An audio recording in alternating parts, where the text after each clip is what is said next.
Good morning. We're going to get started this morning with an invocation from Pastor Jordan Roberts of the Gate Church, and that will be followed by the Pledge of Allegiance led by Kayla Newman, Brindley Roberts, and Scarlett Lovett of Girl Scouts Troops 269 and 156. Please stand as you are able.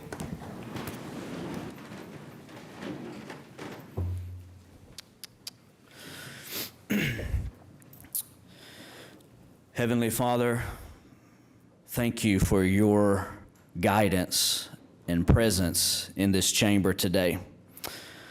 Lord, on behalf of these members and on behalf of our city, I ask that you would bestow upon us the same grace that you gave to the Apostle Paul, who wrote and said, according to that grace, you have made me a wise master builder.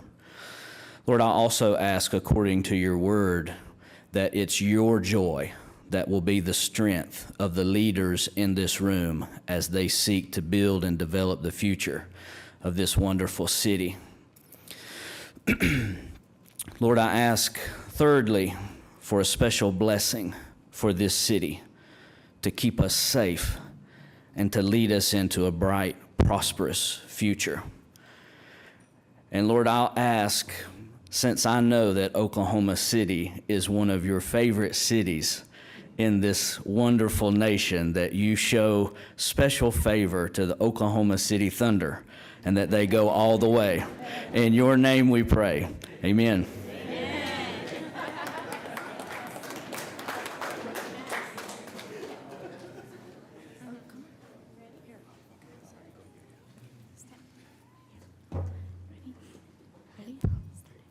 I pledge allegiance to the flag of the United States of America and to the republic for which it stands, one nation, under God, indivisible, for liberty and justice for all.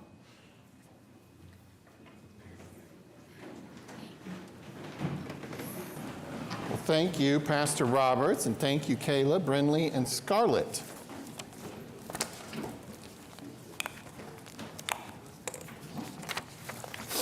Well, I call this meeting of the City Council to order, and today is always a celebratory and special day here at City Hall when we swear in half of our council, and in this case, welcome 2 new council members to what we call the horseshoe up here.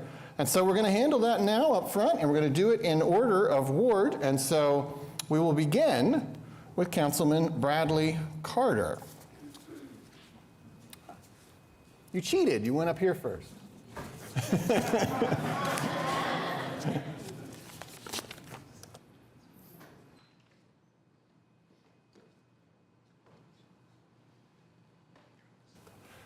If I may, I usually have a list of who's delivering the oaths. I don't have that today. I might invite Councilman Carter. Oh, I do have it. Okay. Well, Councilman Carter will be delivered the oath by Oscar Ortiz of Campus Pastor Victory, or he's the Campus Pastor of Victory Church. Is that correct, Councilman Carter? Yes, sir. I should also point out, 4 years ago we were in a pandemic, and this is your first correct oath of office. This was done virtually 4 years ago, so we're glad you finally get this moment of a full chamber and get to do this for everybody. All right, the floor is yours, Pastor Ortiz.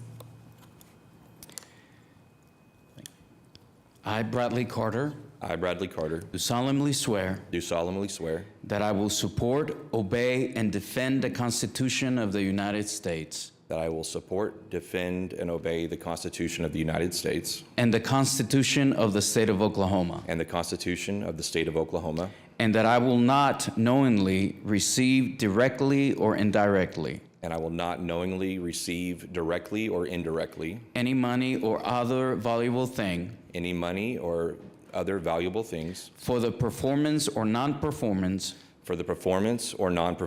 of any act or duty pertaining to my office. for any act or duty pertaining to my office other than the compensation allowed by law. other than the compensation allowed by law.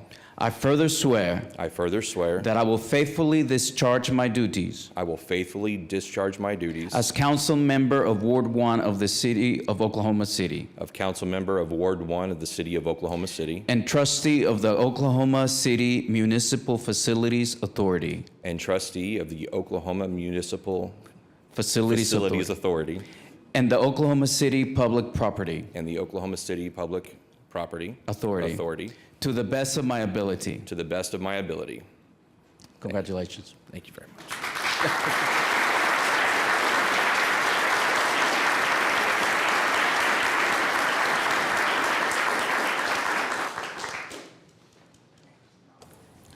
Now, while he's making his way to his seat, I will point out that most of our council members this morning have received an official oath prior to the meeting from our city clerk or others. There is a list of statutorily admissible people who can deliver the official, legally operative oath, but some of our council members this morning have chosen people that are special to them in their lives to deliver a ceremonial oath. But just fear not, every legal box has been checked. Everybody will be officially sworn in by the end of this ceremony. Councilman Carter, I didn't know if you wanted to say a few words. I just wanted to say thank you for, given good Lord, the privilege and the honor to be able to represent Ward 1 again. And I want to just really thank my pastor for being able to be here this time and to deliver that oath. That means more to me than you know, and I appreciate that. But the fact that we get to sit up here and do what we get to do every week or every other week, we don't take that lightly. And it is a very big honor, but we also respect the responsibility that comes with it. So thank you very much. Thank you. All right, next up we have representing Ward 3, Councilwoman Katrina Avers. All the way in the fourth row. That's the last time she'll ever have that perspective. And the councilwoman will receive the oath from our city clerk, Amy Simpson. Amy, you can start when you think appropriate.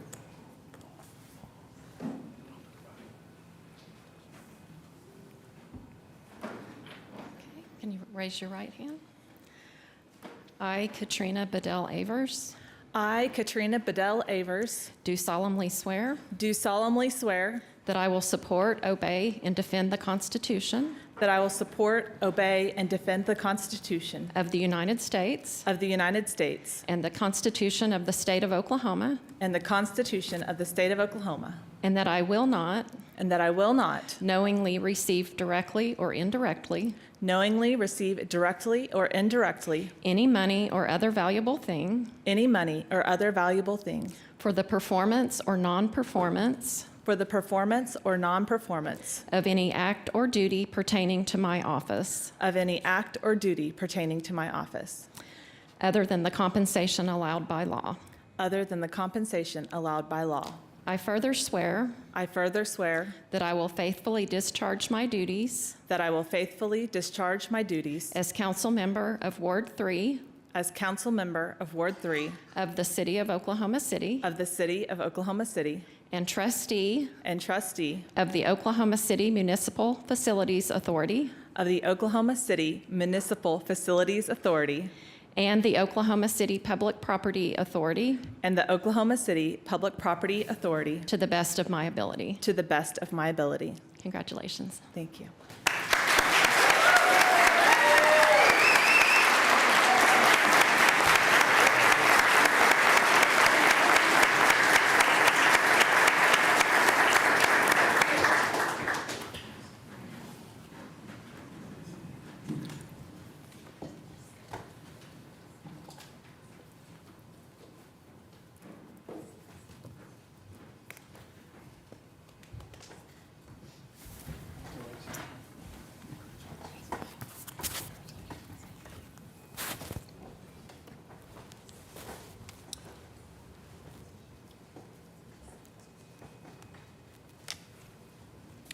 Well, Councilwoman Avers, as you get settled there, if you'd like to say a few words, the floor is yours.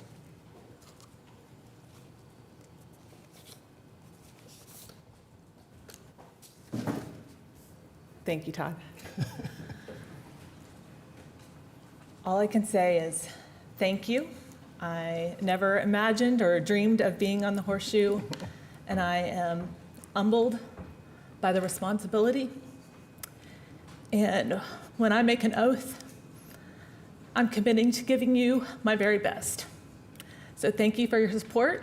Thank you for your encouragement, and can't wait to see what Oklahoma City's bright future is over the next few years. Thank you. Thank you.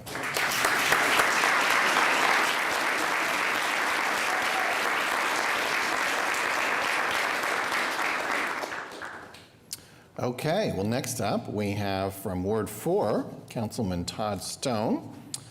His oath will be provided by his daughters, Erica and Emily.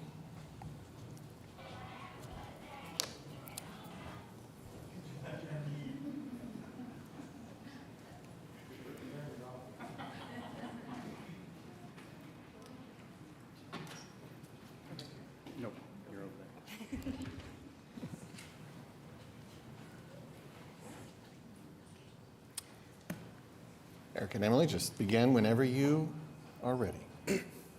I, Todd Stone, I, Todd Stone, do solemnly swear do solemnly swear that I will support, obey, and defend that I will support, obey, and defend the Constitution of the United States the Constitution of the United States and the Constitution of the State of Oklahoma, and the Constitution of the State of Oklahoma, and that I will not knowingly receive, and I will not knowingly receive, directly or indirectly, directly or indirectly, any money or other valuable thing any money or other valuable thing for the performance or non-performance for the performance or non-performance of any act or duty pertaining to my office, of any act or duty pertaining to my office, other than the compensation allowed by law. other than the compensation allowed by law. I further swear I further swear that I will faithfully discharge my duties that I will faithfully discharge my duties as council member of Ward 4 of the City of Oklahoma City as councilman of Ward 4 of the City of Oklahoma City and trustee of the Oklahoma City Municipal Facilities Authority as trustee as Municipal Facilities Authority and the Oklahoma City Public Property Authority and the Oklahoma City Public Property Authority to the best of my to ability. the best of my ability, so help me God. Congratulations.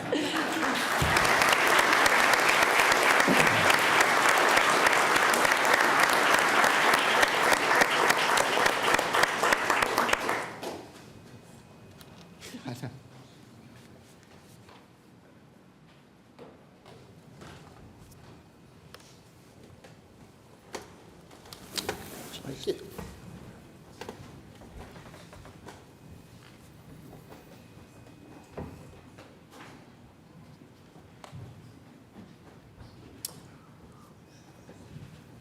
Councilman Stone, the floor is yours if you'd like to share a few thoughts. Thank you, Mayor. I think as most people know, I've been here for 8 years now, excited for another 4 years, kind of sometimes. I'd really like to say that I appreciate my family being here. I wouldn't be here without them. And I appreciate the city staff, and I appreciate the rest of council. And I, too, am looking forward to the next 4 years. Very exciting. Thank you. Thank you.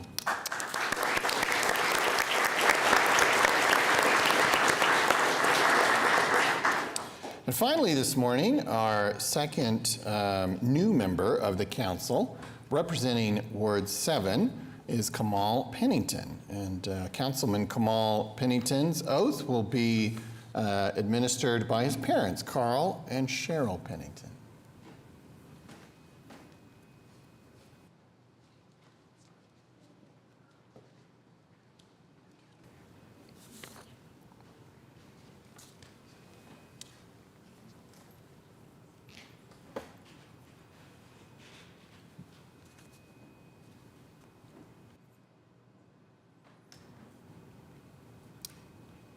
Carl and Cheryl, you just begin whenever you're ready. Raise your right hand. I, Kamal Pennington, do solemnly affirm that I will support, obey, and defend the Constitution of the United States. We might have to take it a little bit slower, Mom. Okay.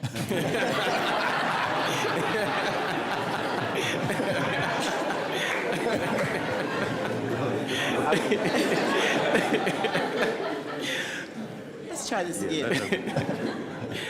I, Kamal Pennington, I, Kamal Pennington, do solemnly affirm do solemnly affirm that I will support, obey, and defend that I will support, obey, and defend the Constitution of the United States the Constitution of the United States and the Constitution of the State of Oklahoma, and the Constitution of the State of Oklahoma, that I will not that I will not knowingly receive, knowingly receive, directly or indirectly, directly or indirectly, any money or other valuable thing any money or valuable thing for the performance or non-performance of any act for the performance or non-performance of any act or duty pertaining to my office, or duty pertaining to my office, other than the compensation allowed by law.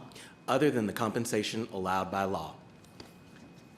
I further swear I further swear that I will faithfully discharge my duties as council member of Ward 7 that I will faithfully discharge my duties as council member of Ward 7 of the City of Oklahoma City of the City of Oklahoma City and trustee of the Oklahoma City Municipal Facilities Authority and trustee of the Oklahoma City Municipal Facilities Authority and the Oklahoma City Public Property Authority to the best of my ability. and the Oklahoma City Public Property Authority to the best of my ability.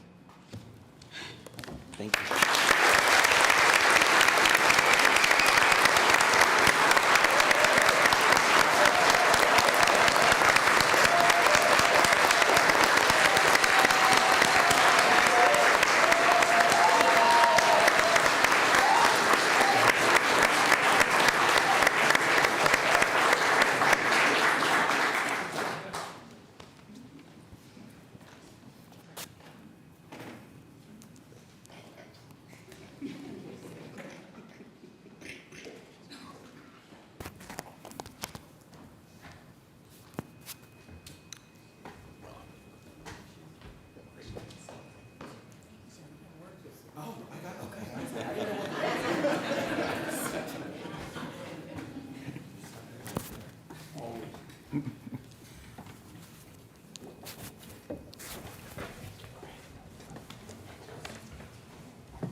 Councilman Pennington, once you get settled, the floor is yours.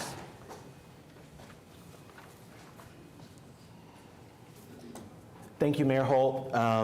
And thank you so much for everyone, for all of your support. But I especially want to say thank you to my family and thank you to my wife, who I've said over the course of this last year has been a single mother because of the campaign. And so I know it took a lot of work to keep the family up, and I love you and I appreciate you for all of your support. And I appreciate my girls, Olivia and Ella. And yeah, Olivia got the shout out. But I also want to thank all of my family, my parents, my sisters are here, my mother-in-law, the best mother-in-law in the world, and just all my surrogate parents, my grandparents, my uncles, all of you. Just thank you so much for all of your support and your love. And I am inspired by one of my predecessors, by all of my predecessors, but one in particular, Willa Johnson, because I am actually the first former member of the Oklahoma City Youth Council to be sworn in as a councilman.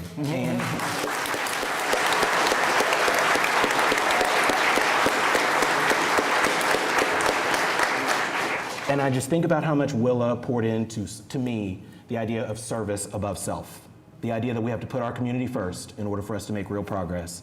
And so I'm grateful for that. And I also want to give a shout out to Debbie Martin. Debbie was always there and just an inspiration for Youth Council, and I appreciate you, Debbie, for all of your, 54 years of service to the great city of Oklahoma City? So, I appreciate you.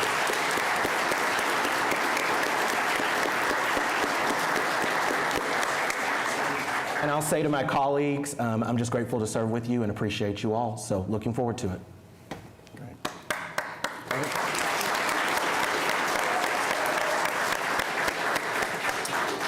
Well, that concludes our swearing-in ceremony. We are going to be here for the next couple of hours, but you probably don't want to be. So that's entirely up to you. You're certainly welcome to stay, but I thought I might pause here for a moment if for those who may want to exit.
All right, I think we're going to get started.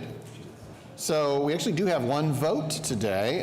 Today, of course, begins the consideration of the budget for the fiscal year that begins on July 1st of this calendar year. As we always do, we begin by setting the schedule. There will, of course, be some extra meetings in between our regular biweekly meetings where we will hear budget presentations for many of our city departments. This is really guided, obviously, by the city manager. In our form of government, it is the city manager's proposed budget, but absolutely it is ours to consider, approve or amend along the way. And today begins that process.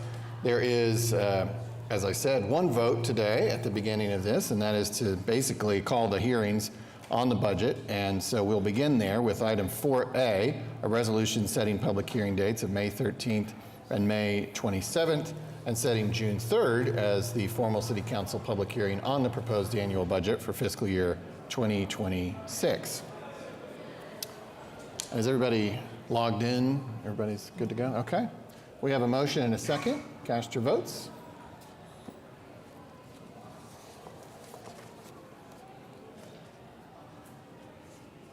Passes unanimously.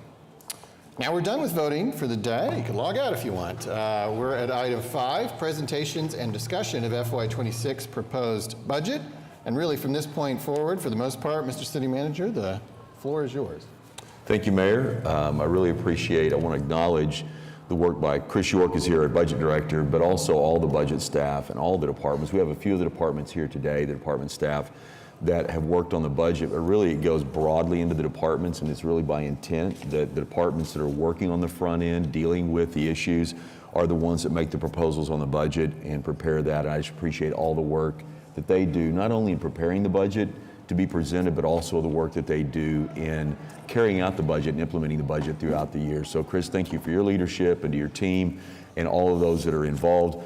This year's budget's been a challenge, and I think the team's done a really nice job of working through this to minimize the impact on services. It has some impact on services. Can't make reductions and not have impact. Chris is going to talk about it. We are projecting growth for next year in sales tax right now, and we'll talk about the fact that that's something we've got to really monitor just with all the uncertainty in the economy.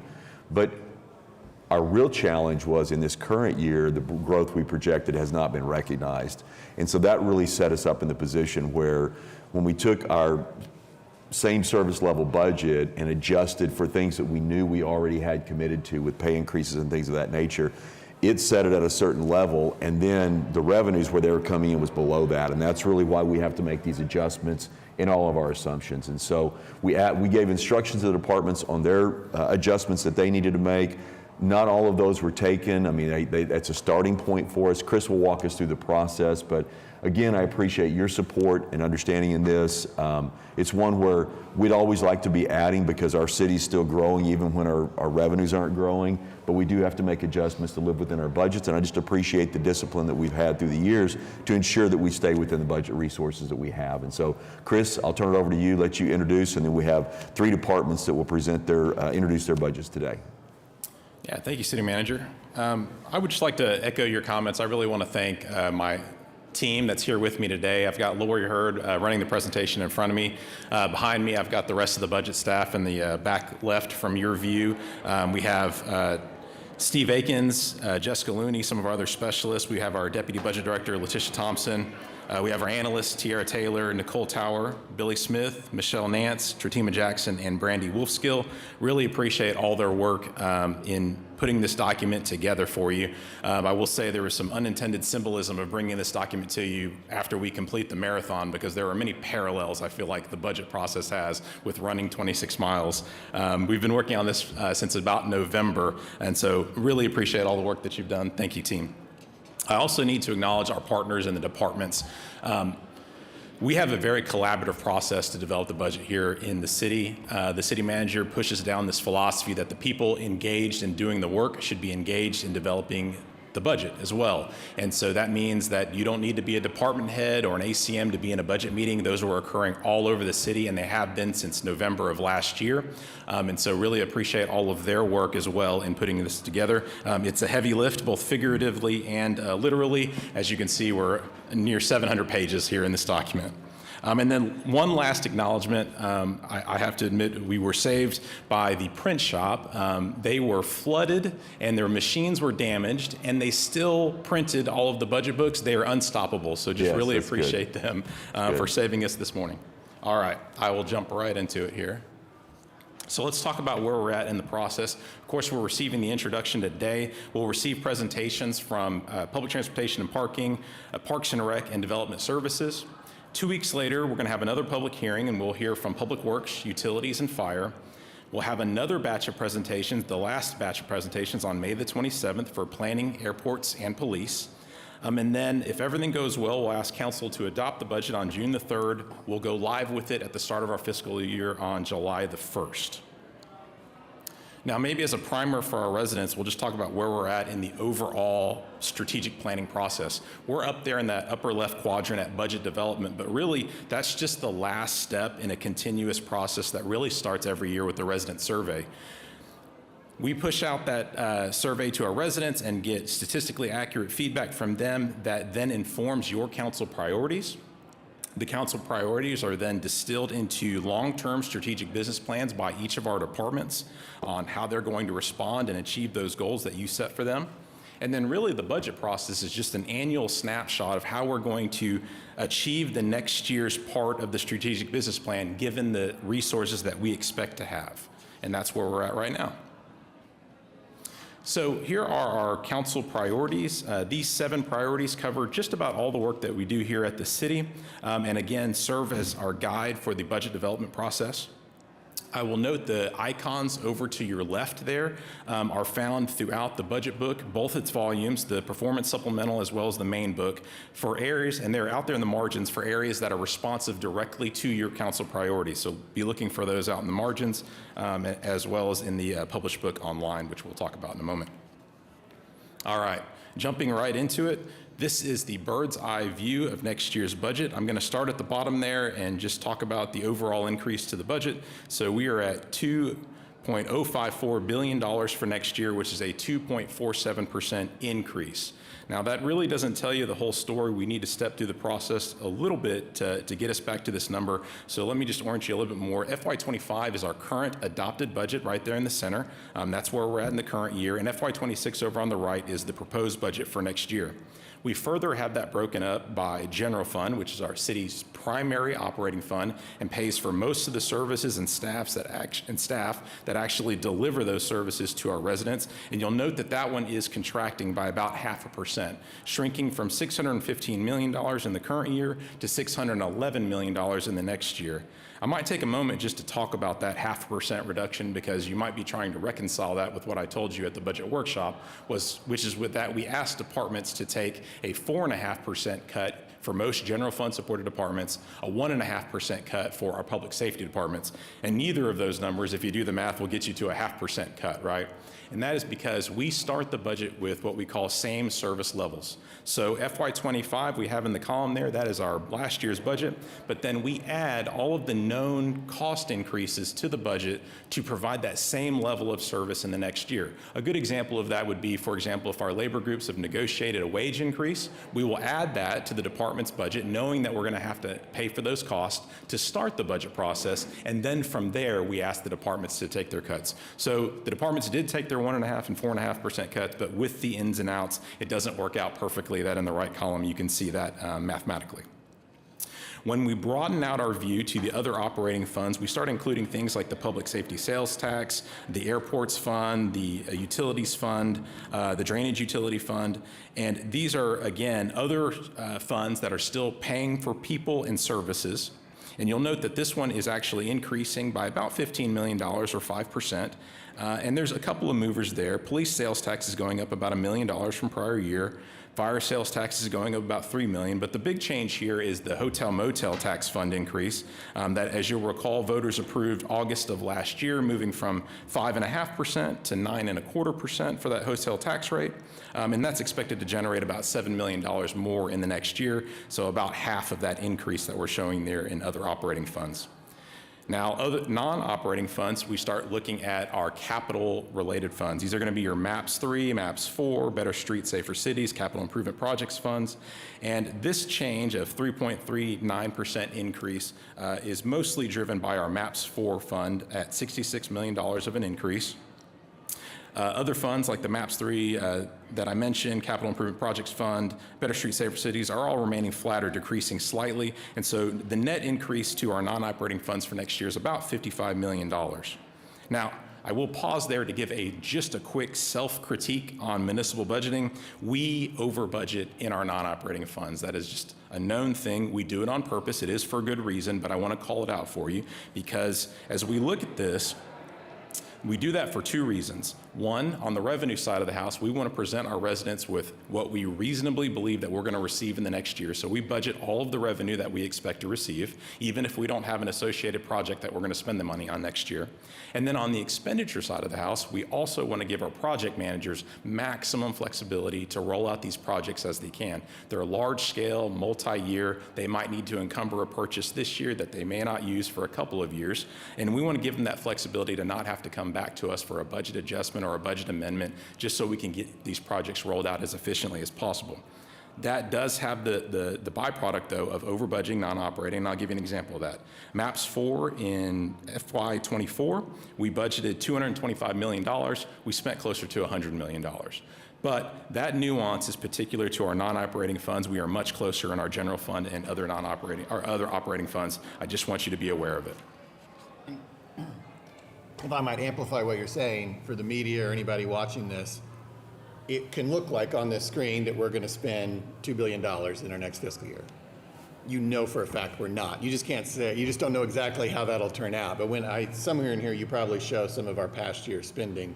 And if you were to compare actual spending to this year's upcoming budget, it might look like we have some huge jump or something, but it's because of what you just said. We include all our potential spending and all of our capital projects, and it always looks a little bigger than it really is. I always like pointing that out, and I know you're anticipating that probably with these comments you just made, but it's really important because it's a big differential between what we actually spend and what we budget for.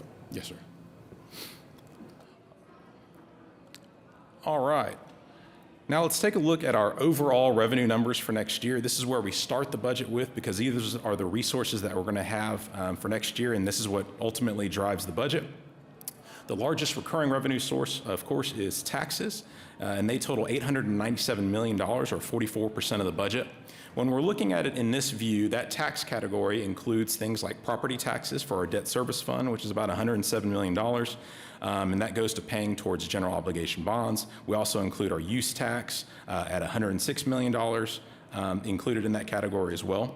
Some other areas that I'd call out for you are going to be the fund balance number, which is our second largest revenue source, and that is at 34%, and that's going to include MAPS 4, MAPS 3, capital improvement project funds, and so on, at just under $700 million.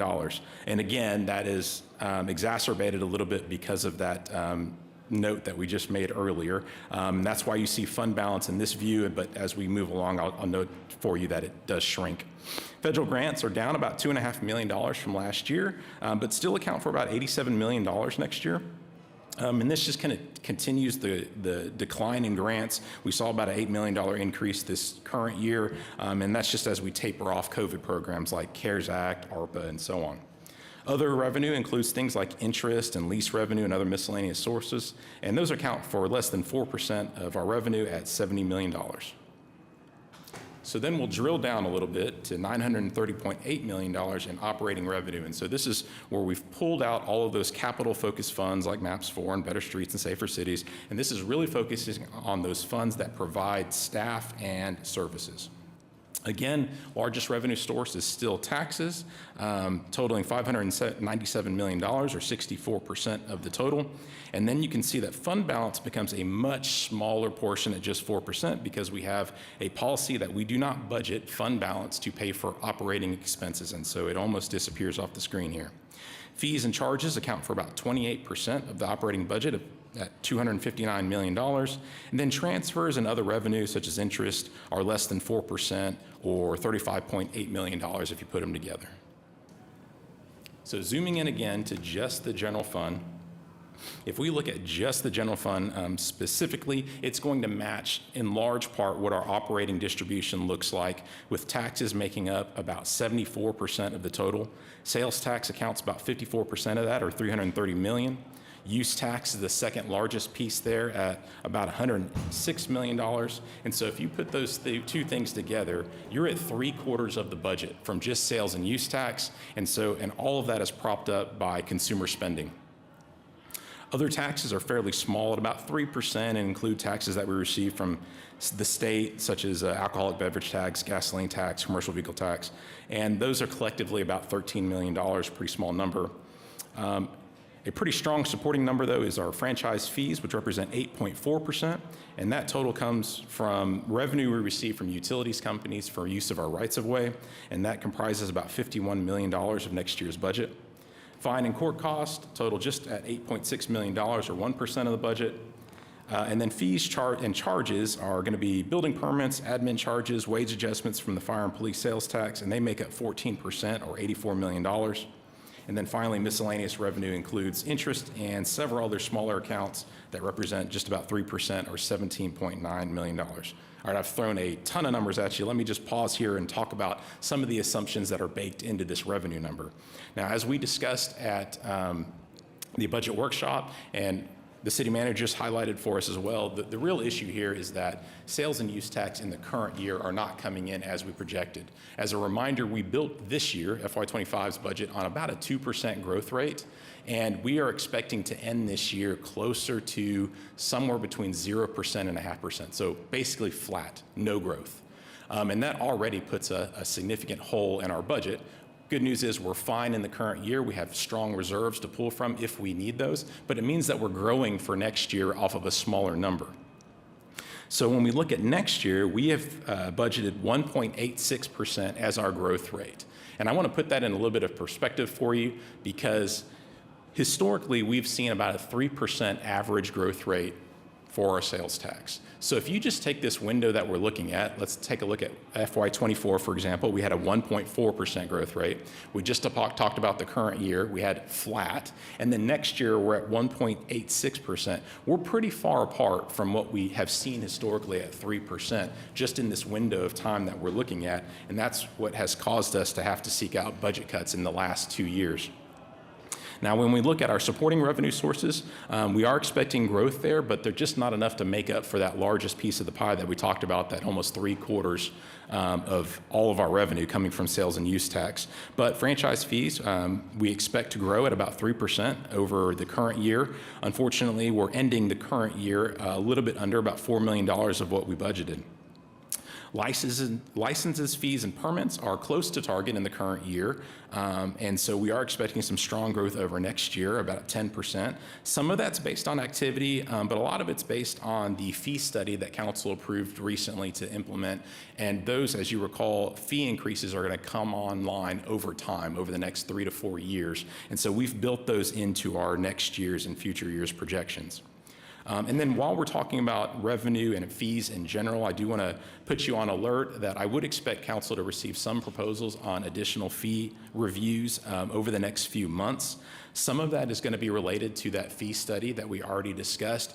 Not all of the departments were able to go through the update process at that time. They had other initiatives competing for their time when some of the other departments went through. And then also, just as we've done the budget, it's an opportune time for us to look at the cost of delivering these services. And so I would expect, again, over the next quarter or so for you to see some proposals in that regard relating to revenue. I will give our standard disclaimer with regard to fees, because sometimes it's a sensitive issue. None of us like to pay fees necessarily. But I will just remind the residents that the city is not in the money-making business. We cannot charge more than it costs us to deliver the service.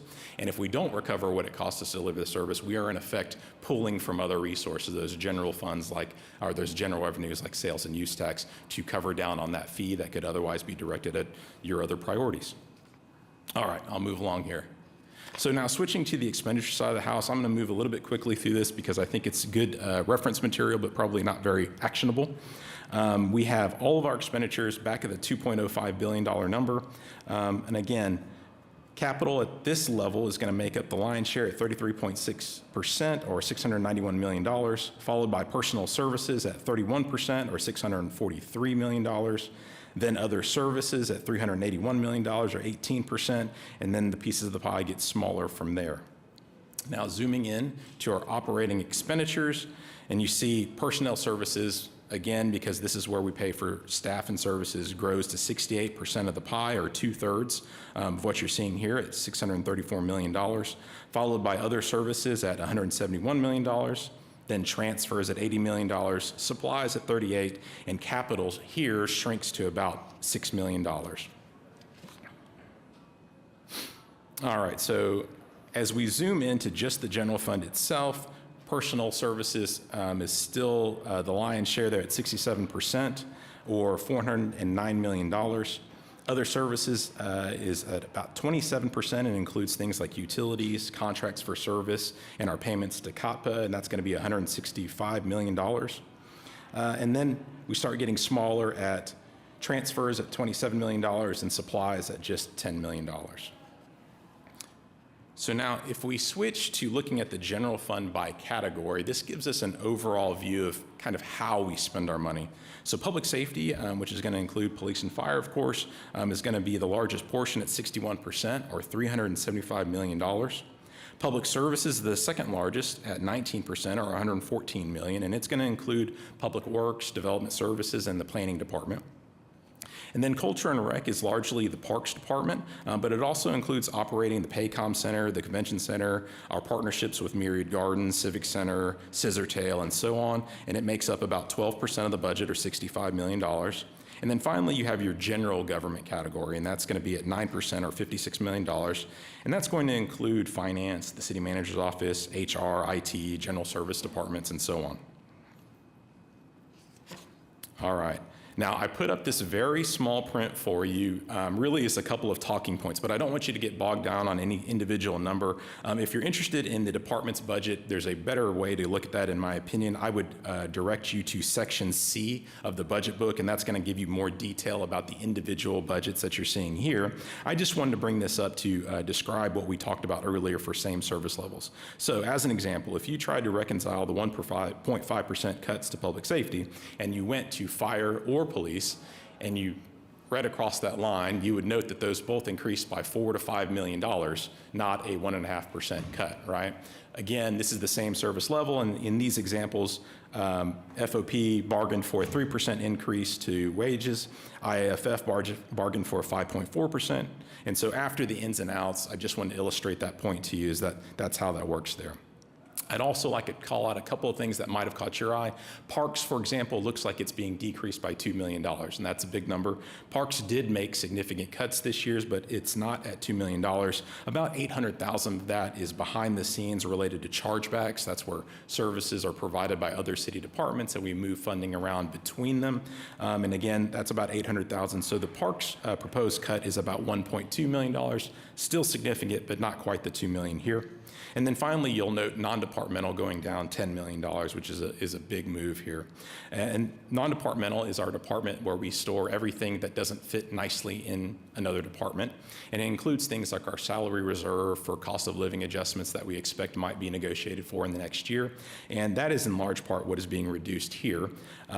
And the reason for that is just, you can see the numbers, $10 million. Had we tried to maintain the level of reserves that we've had previously, it would have triggered even deeper cuts. And so we needed to pull that back. Also, historically, we've been giving some pretty competitive wage increases to staff over the last few years to maintain our competitiveness as an employer. And so the thought processes of those will start to taper off as well. All right. And now we'll run through the major budget changes by function, starting with public safety. Now, Chief Kelly is going to be presenting to you on May the 13th for fire, so I won't steal all of his thunder. I'll just have a couple of call-outs here. So they are proposing to delete 15 vacant uniform positions by removing the second engine at station number 1. Now, the vacant that I have there needs a little bit of explanation. Those positions are not vacant. They are filled positions that are operating that engine. But the reason I included it there is just leave you with the understanding that those firefighters are not being let go. They're going to be moved to other vacant positions. So the positions there that I'm referencing are not vacant, but no firefighters are being let go. They're being moved to other vacancies. And I just want to call that out. It is also proposing to add 4 positions to its alternative response team program, as well as an HRBP to help with its HR functions, and a little bit of an increase in the public safety sales tax for capital at $1.7 million. The police department is proposing to freeze 20 vacant uniform positions. That requires a little bit of explanation as well. So when we freeze the positions still exist. They're not cut. They are still authorized. There's just not funding there to fill the positions. And so they will still be on the books, but the budget will not be there to fill those. To put that in a little bit of perspective, though, for you, we still have about 180 uniformed vacancies and around 80 recruits in the pipeline. So if we net that out, they have about 100 positions left to fill. If we pull out this 20, that still leaves them with additional 80 positions that they could fill should they need to. And Chief Basie will brief you in further detail on May the 27th. Oh, let me go back. Municipal courts deletes 5 positions. Many of these positions were added related to House Bill 2259, the court cost compliance program, which we expected to generate a significant amount of work. However, when we received the work, it was decided that it would be better absorbed by the Probation Services Division due to the nature of the work and the requirements of the work. And so we expect minimal impact for these reductions to services related to cutting these positions and the related supervisory positions. Municipal courts isn't scheduled to present to you during this series, but they are located on C105 of the book if you have any questions or wanted to get some follow-up on that. All right, switching to public services. Public Works is deleting 2 vacant positions, one from traffic and one from infrastructure, and you'll receive a presentation from Debbie Miller on May the 13th. Development Services is also deleting 2 positions, one from Plan Review and one from Permits and Licensing, and they are presenting later this morning to you. Public Transportation and Parking made a number of adjustments, the largest of which is insourcing the streetcar program, maintenance and operation, for a projected savings of about $1.4 million. They also have a proposed elimination of a route and a reduction of another route, and Embark will be presenting to you later this morning as well. Utilities is adding 2 positions to their Hefner water treatment facility and increasing its service and supply budget by about $2.1 million, and you will hear from them on May the 13th. Parks is proposing several changes to meet their target with the deletion of 3 vacant positions. They also have reductions in support based on the partners programs from Myriad Gardens, Scissortail, and FAM, just based on their projected budgets that we received from them. They also have proposed contract labor line item reductions and athletic field maintenance supply reductions necessary to hit target, and Parks is also presenting to you today.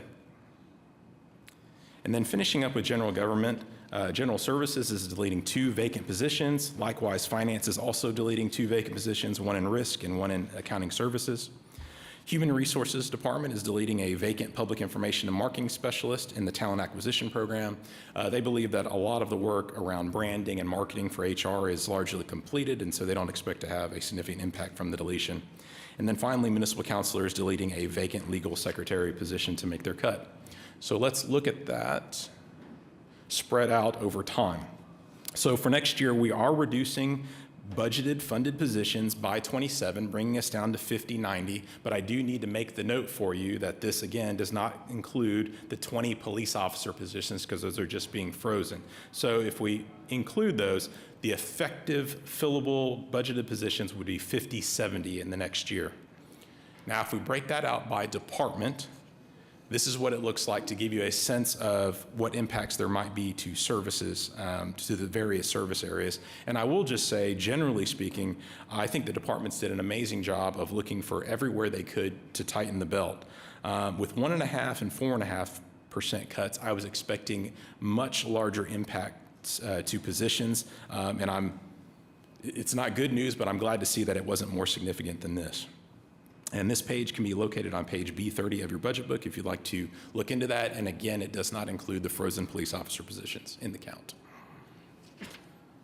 Okay, so as we start coming to a close here, I would just like to call out that as we develop the budget, we try to comply with financial policies and best practices. We, of course, adhere to the state law, which is the Municipal Budget Act, and that determines how we put together the book, specifically the fund summary section that's tabbed off for your book. And that is actually the document that we will ask you to adopt on June the 3rd. We also participate in this program run by the Government Finance Officers Association for distinguished budget presentations. And I would just note that FY25 will be the 37th year that we've received recognition from the GFOA. So very proud of the work that the team has done to earn that.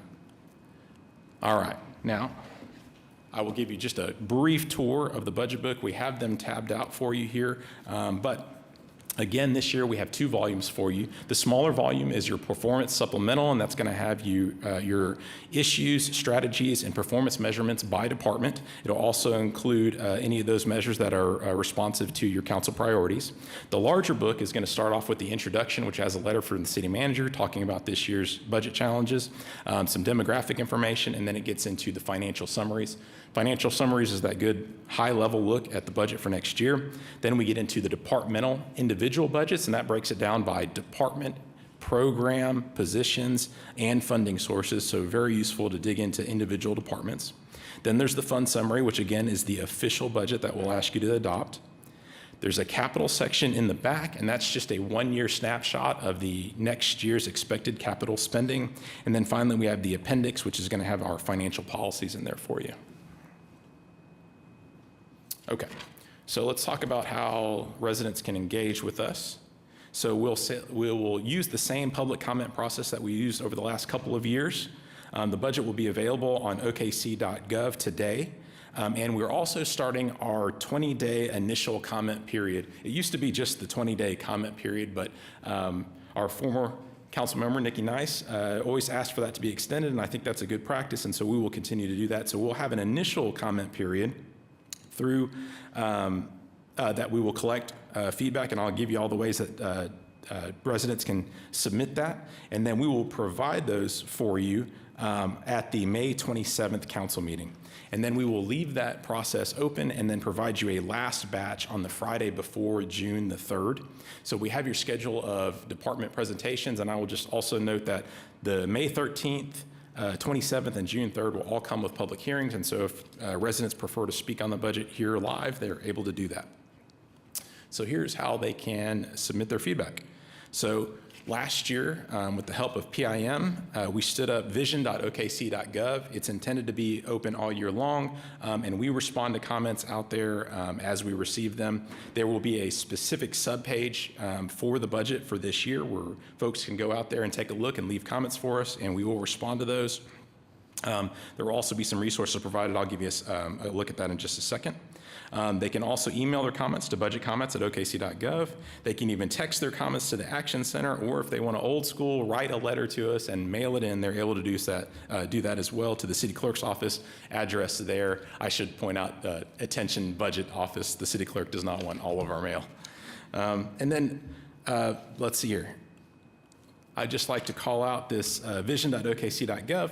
So we provide resources, including videos about how we develop the budget. We'll have every presentation that you receive posted there as well, including links to the budget book. We'll have our timeline out there. So it's just a really good one-stop shop for residents to engage with us and leave us their feedback. And with that, that concludes my presentation this morning, but I'm happy to answer any questions you might have.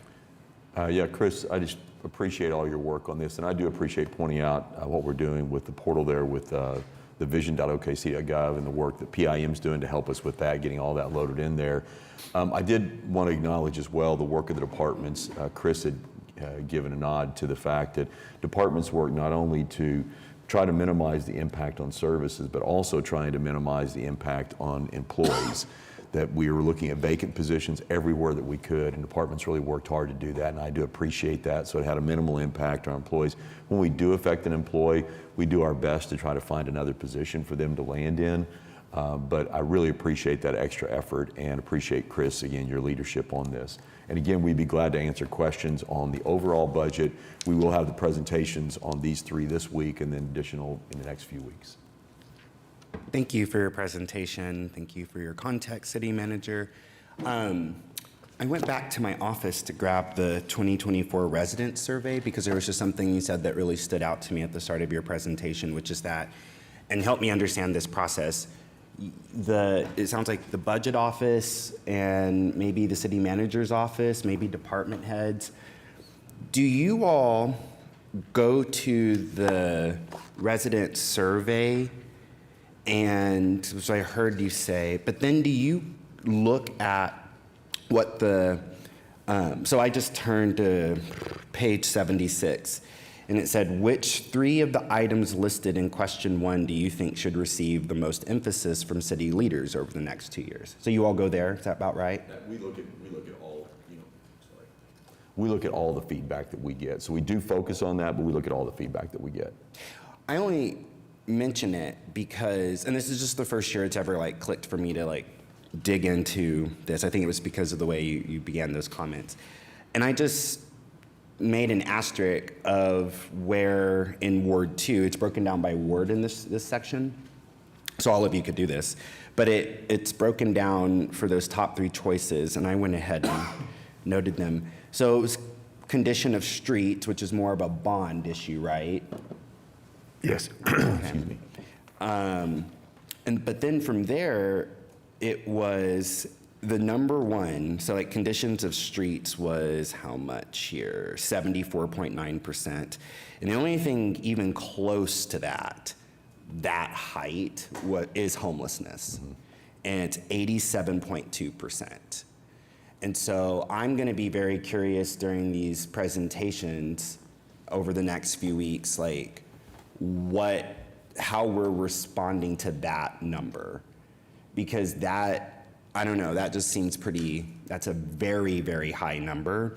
And just to give you some context, everyone, the closest to streets and homelessness is 29.1%, and that's flow of traffic and ease of getting around town on city streets, which is way higher. I just saw a councilwoman in Ward 3 than it is in Ward 2, like considerably, it's 40%. So I can't wait to learn a little bit more from you about why that is in Ward 3, or at least it out to me, but that's a huge drop from 74 and 87% to then the next thing. So in my mind, that says that Ward 2 residents are really asking this body to address homelessness. And I just wanted to set that up as we head into our budget season. So I get really nervous. I'm just gonna all cards on the table right now. I am very worried about an austerity budget. So when the city's residents in Ward 2 are asking us to address homelessness, because in my mind, the more we work to stabilize the people who are experiencing homelessness, and I can see it as clear as day on 23rd and Penn. That's all I can see in my head right now, 23rd and Penn. In my mind, when we stabilize people who are in these tents or standing on the intersections of 23rd and Penn, when we stabilize them and they're in housing and they are able to buy things, that helps contribute to our sales tax revenue. So I see a connection there between these two things. So I just wanted to give a little bit of a different context for the start of this conversation. Our residents in Ward 2 are asking us to deal with homelessness.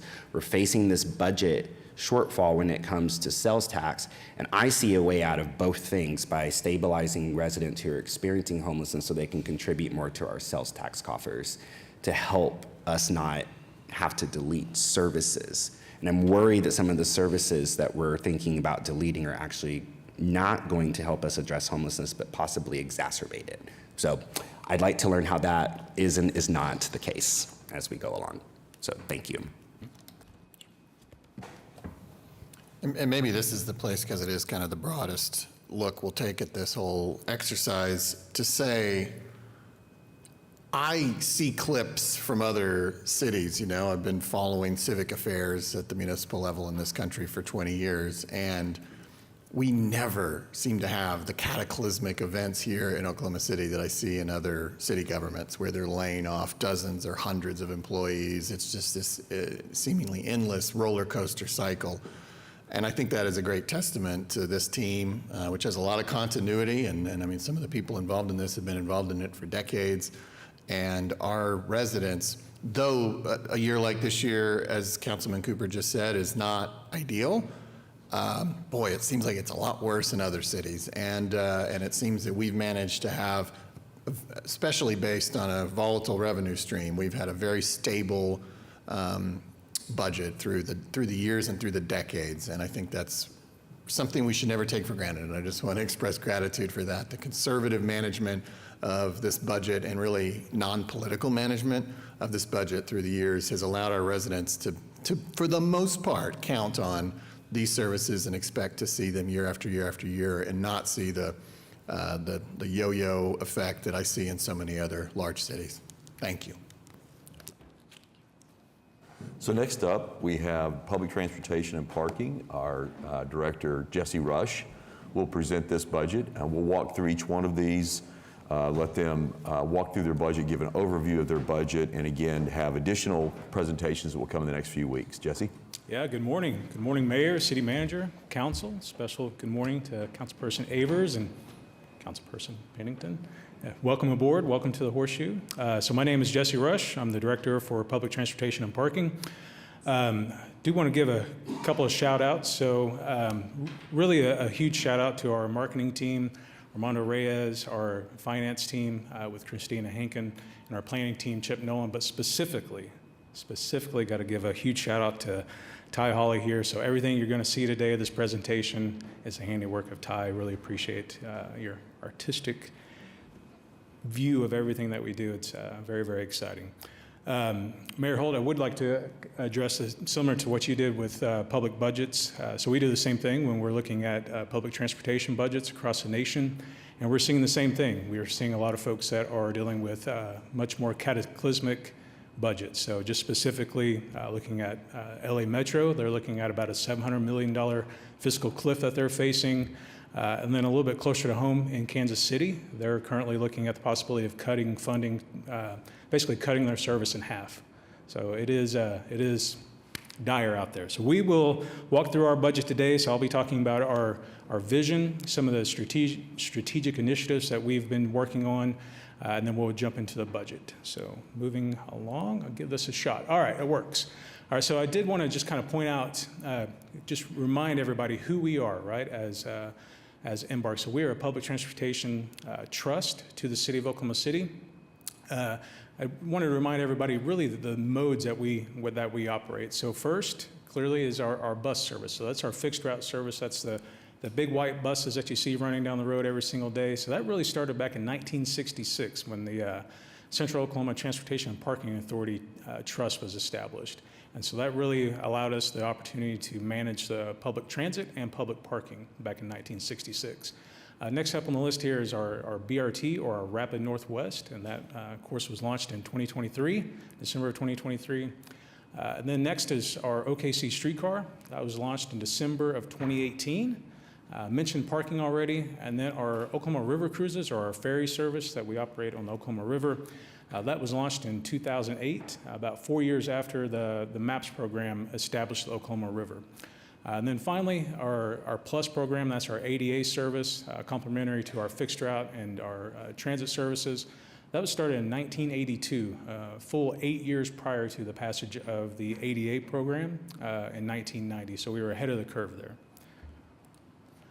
So next up, this is our vision. So our vision is Embark will be world-class transportation that is accessible to all and all want to access it. So this is our aspirational goal, right? So this is what we are striving toward and forward every single day.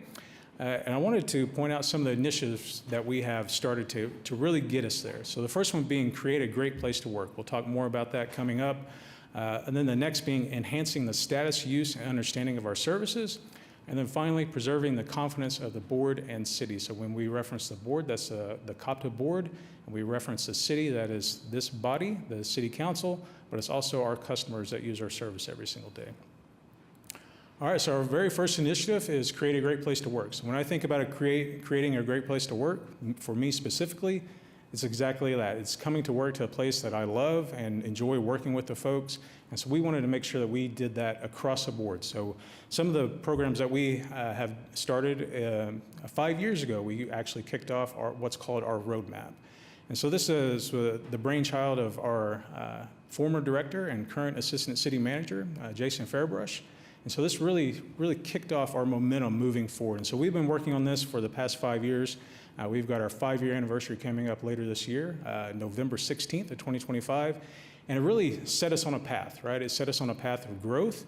I think it's been mentioned several times, public transportation and parking is one of the fastest growing departments within the city, and we've seen that growth continue. So we're going to talk a little bit about some of those programs today. The first one being our Stoke storytellers. So we love acronyms in transit. So if you think of Stoke, we think about our core values of be safe, the S, be there, be open, and be kind. And so with this program, it's really our peer-to-peer recognition, right? So we wanted to make sure that there was an avenue or an opportunity for folks to be able to recognize their peers if they're doing something that really represents our core values. And so since the launch of that, we've had over 3,500 folks recognize their peers. So over the course of almost 5 years, that peer-to-peer recognition has really taken hold at Embark.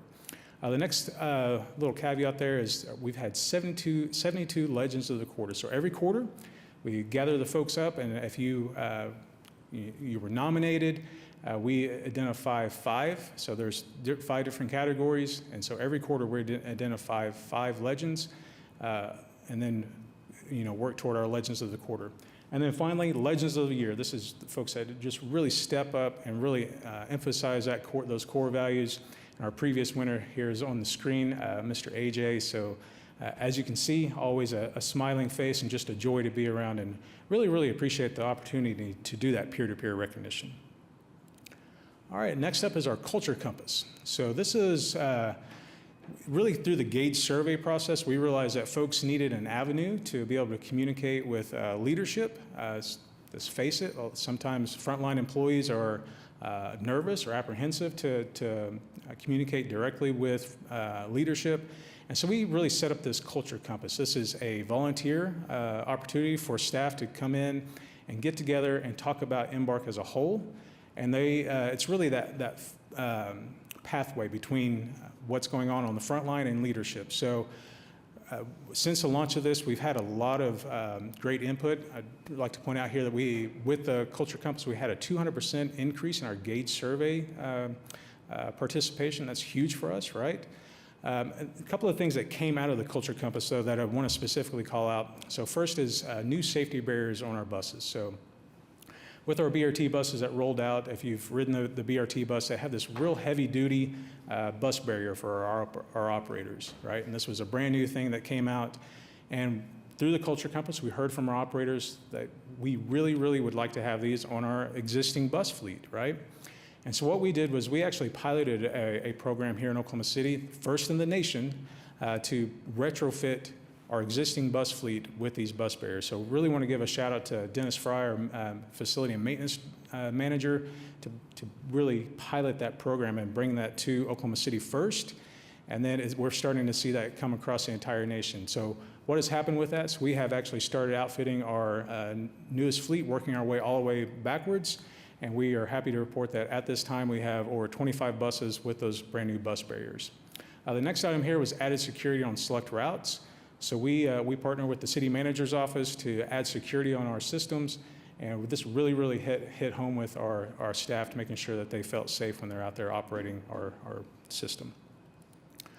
All right, as I mentioned earlier, we are one of the fastest growing departments in the city, and that is showing with our facilities.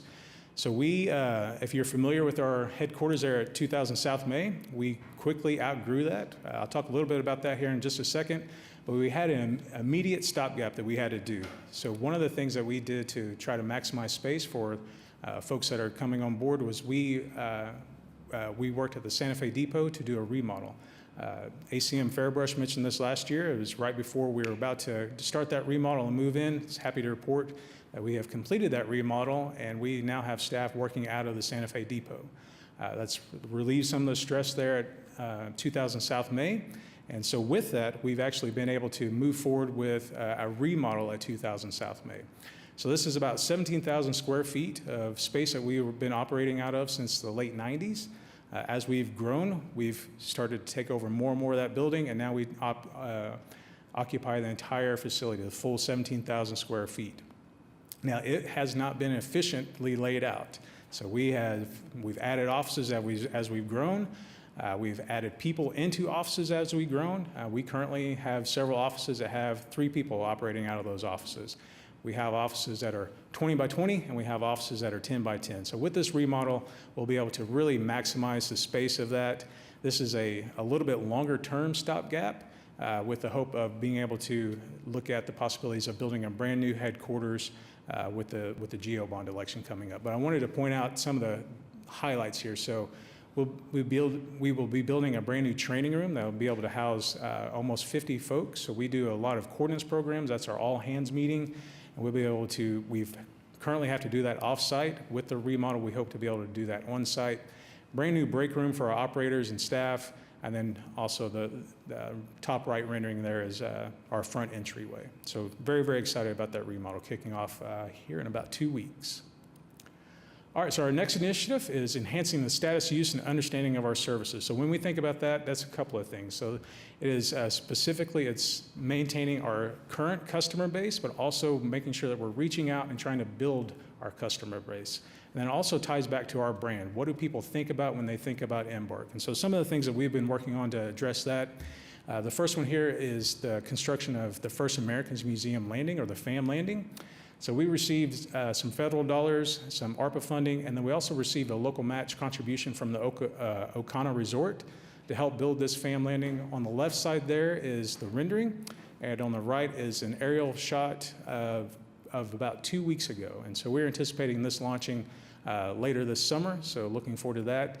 And when I think about expanding our reach, this is an example of that. So I mentioned that we started our Oklahoma River cruises in 2008, and since then we continue to add additional landings, and this is our latest one, and we're excited to be able to, again, extend our reach when it comes to public transit on the Oklahoma River. The next one here is our MAPS 4 BRT service. So this is very, very important to us. This is, again, expanding our modes, expanding our reach. So specifically, I'll point out that on the map here, you can see the kind of dark purple or dark blue lines. That's, you can see that reach going into the northeast side of Oklahoma City, and then again to the southwest side of Oklahoma City.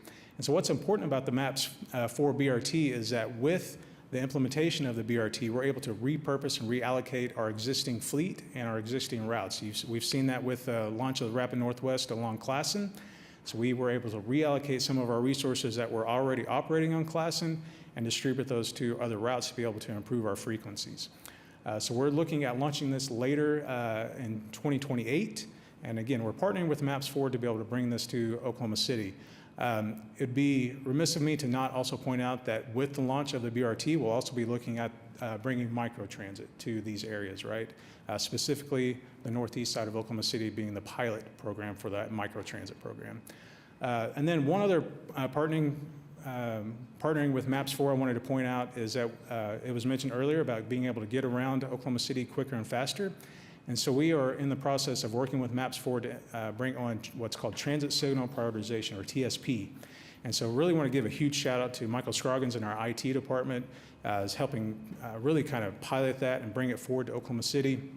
So very excited about that. That'll allow our transit system to be able to flow quicker through traffic.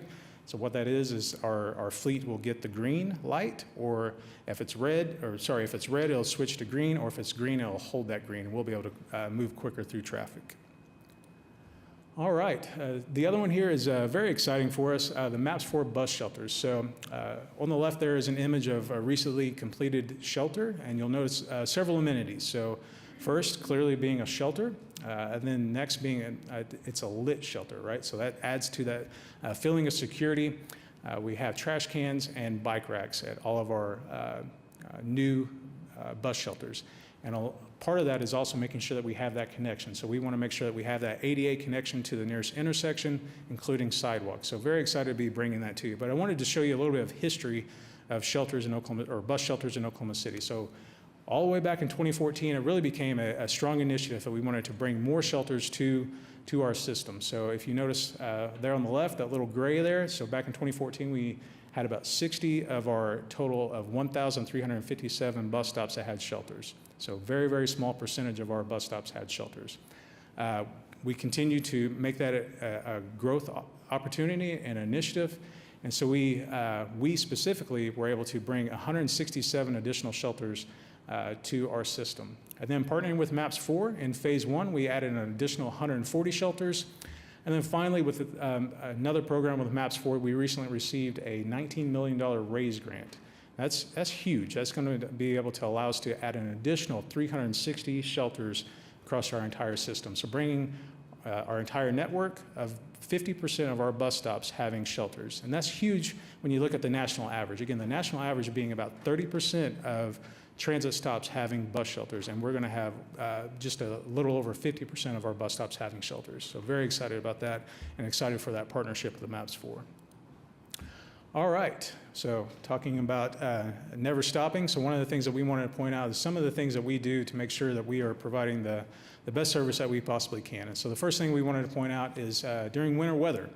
So this is when folks depend on us very, very much. So if you think about it, we want to make sure that we're getting folks where they need to go regardless of weather conditions. Today's a perfect example. We had flooding on roadways, but we did not stop. We continue to provide that service. If we had to, we implemented detours to make sure that we were still able to get to our customers.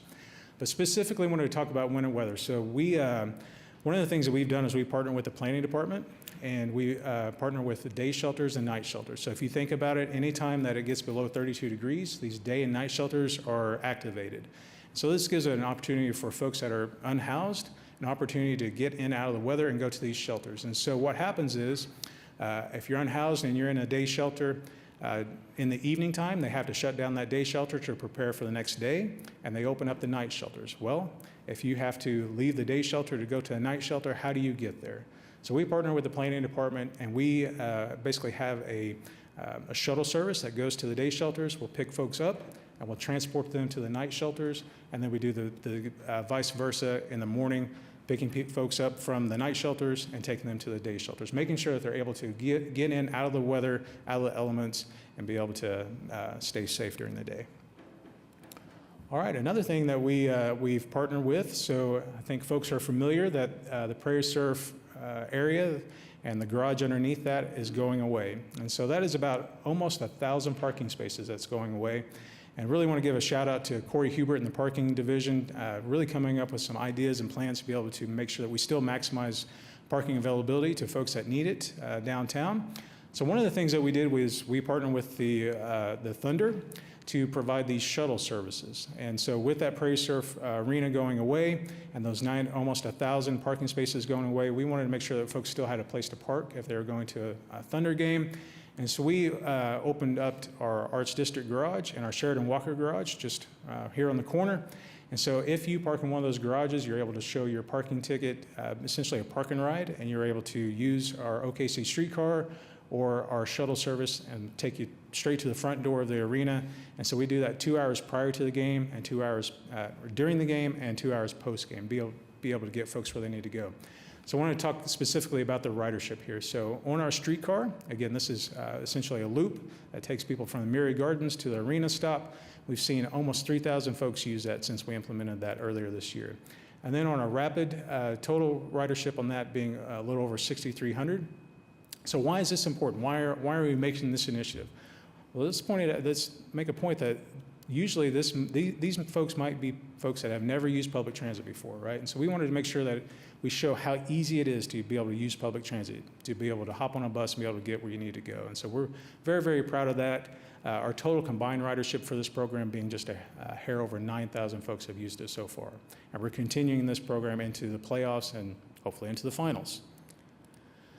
All right, another program that we implemented is our Embark Express service for the Women's College World Series. So we kicked this off in 2022, and we basically had 2 buses that would pick you up at one stop and take you to the College World Series, drop you off at the front door, again, that shuttle service. Since then, we've continued to see that grow, and in 2024, we had 2 buses and 2 stops. And so, again, you can see the growth that we've seen that, and we're anticipating doing that this year. We're going to continue to have those 2 stops, and we're going to be implementing 3 buses to do this shuttle service to be able to get folks where they need to, or get folks to this Women's College World Series. So very excited to see that growth there.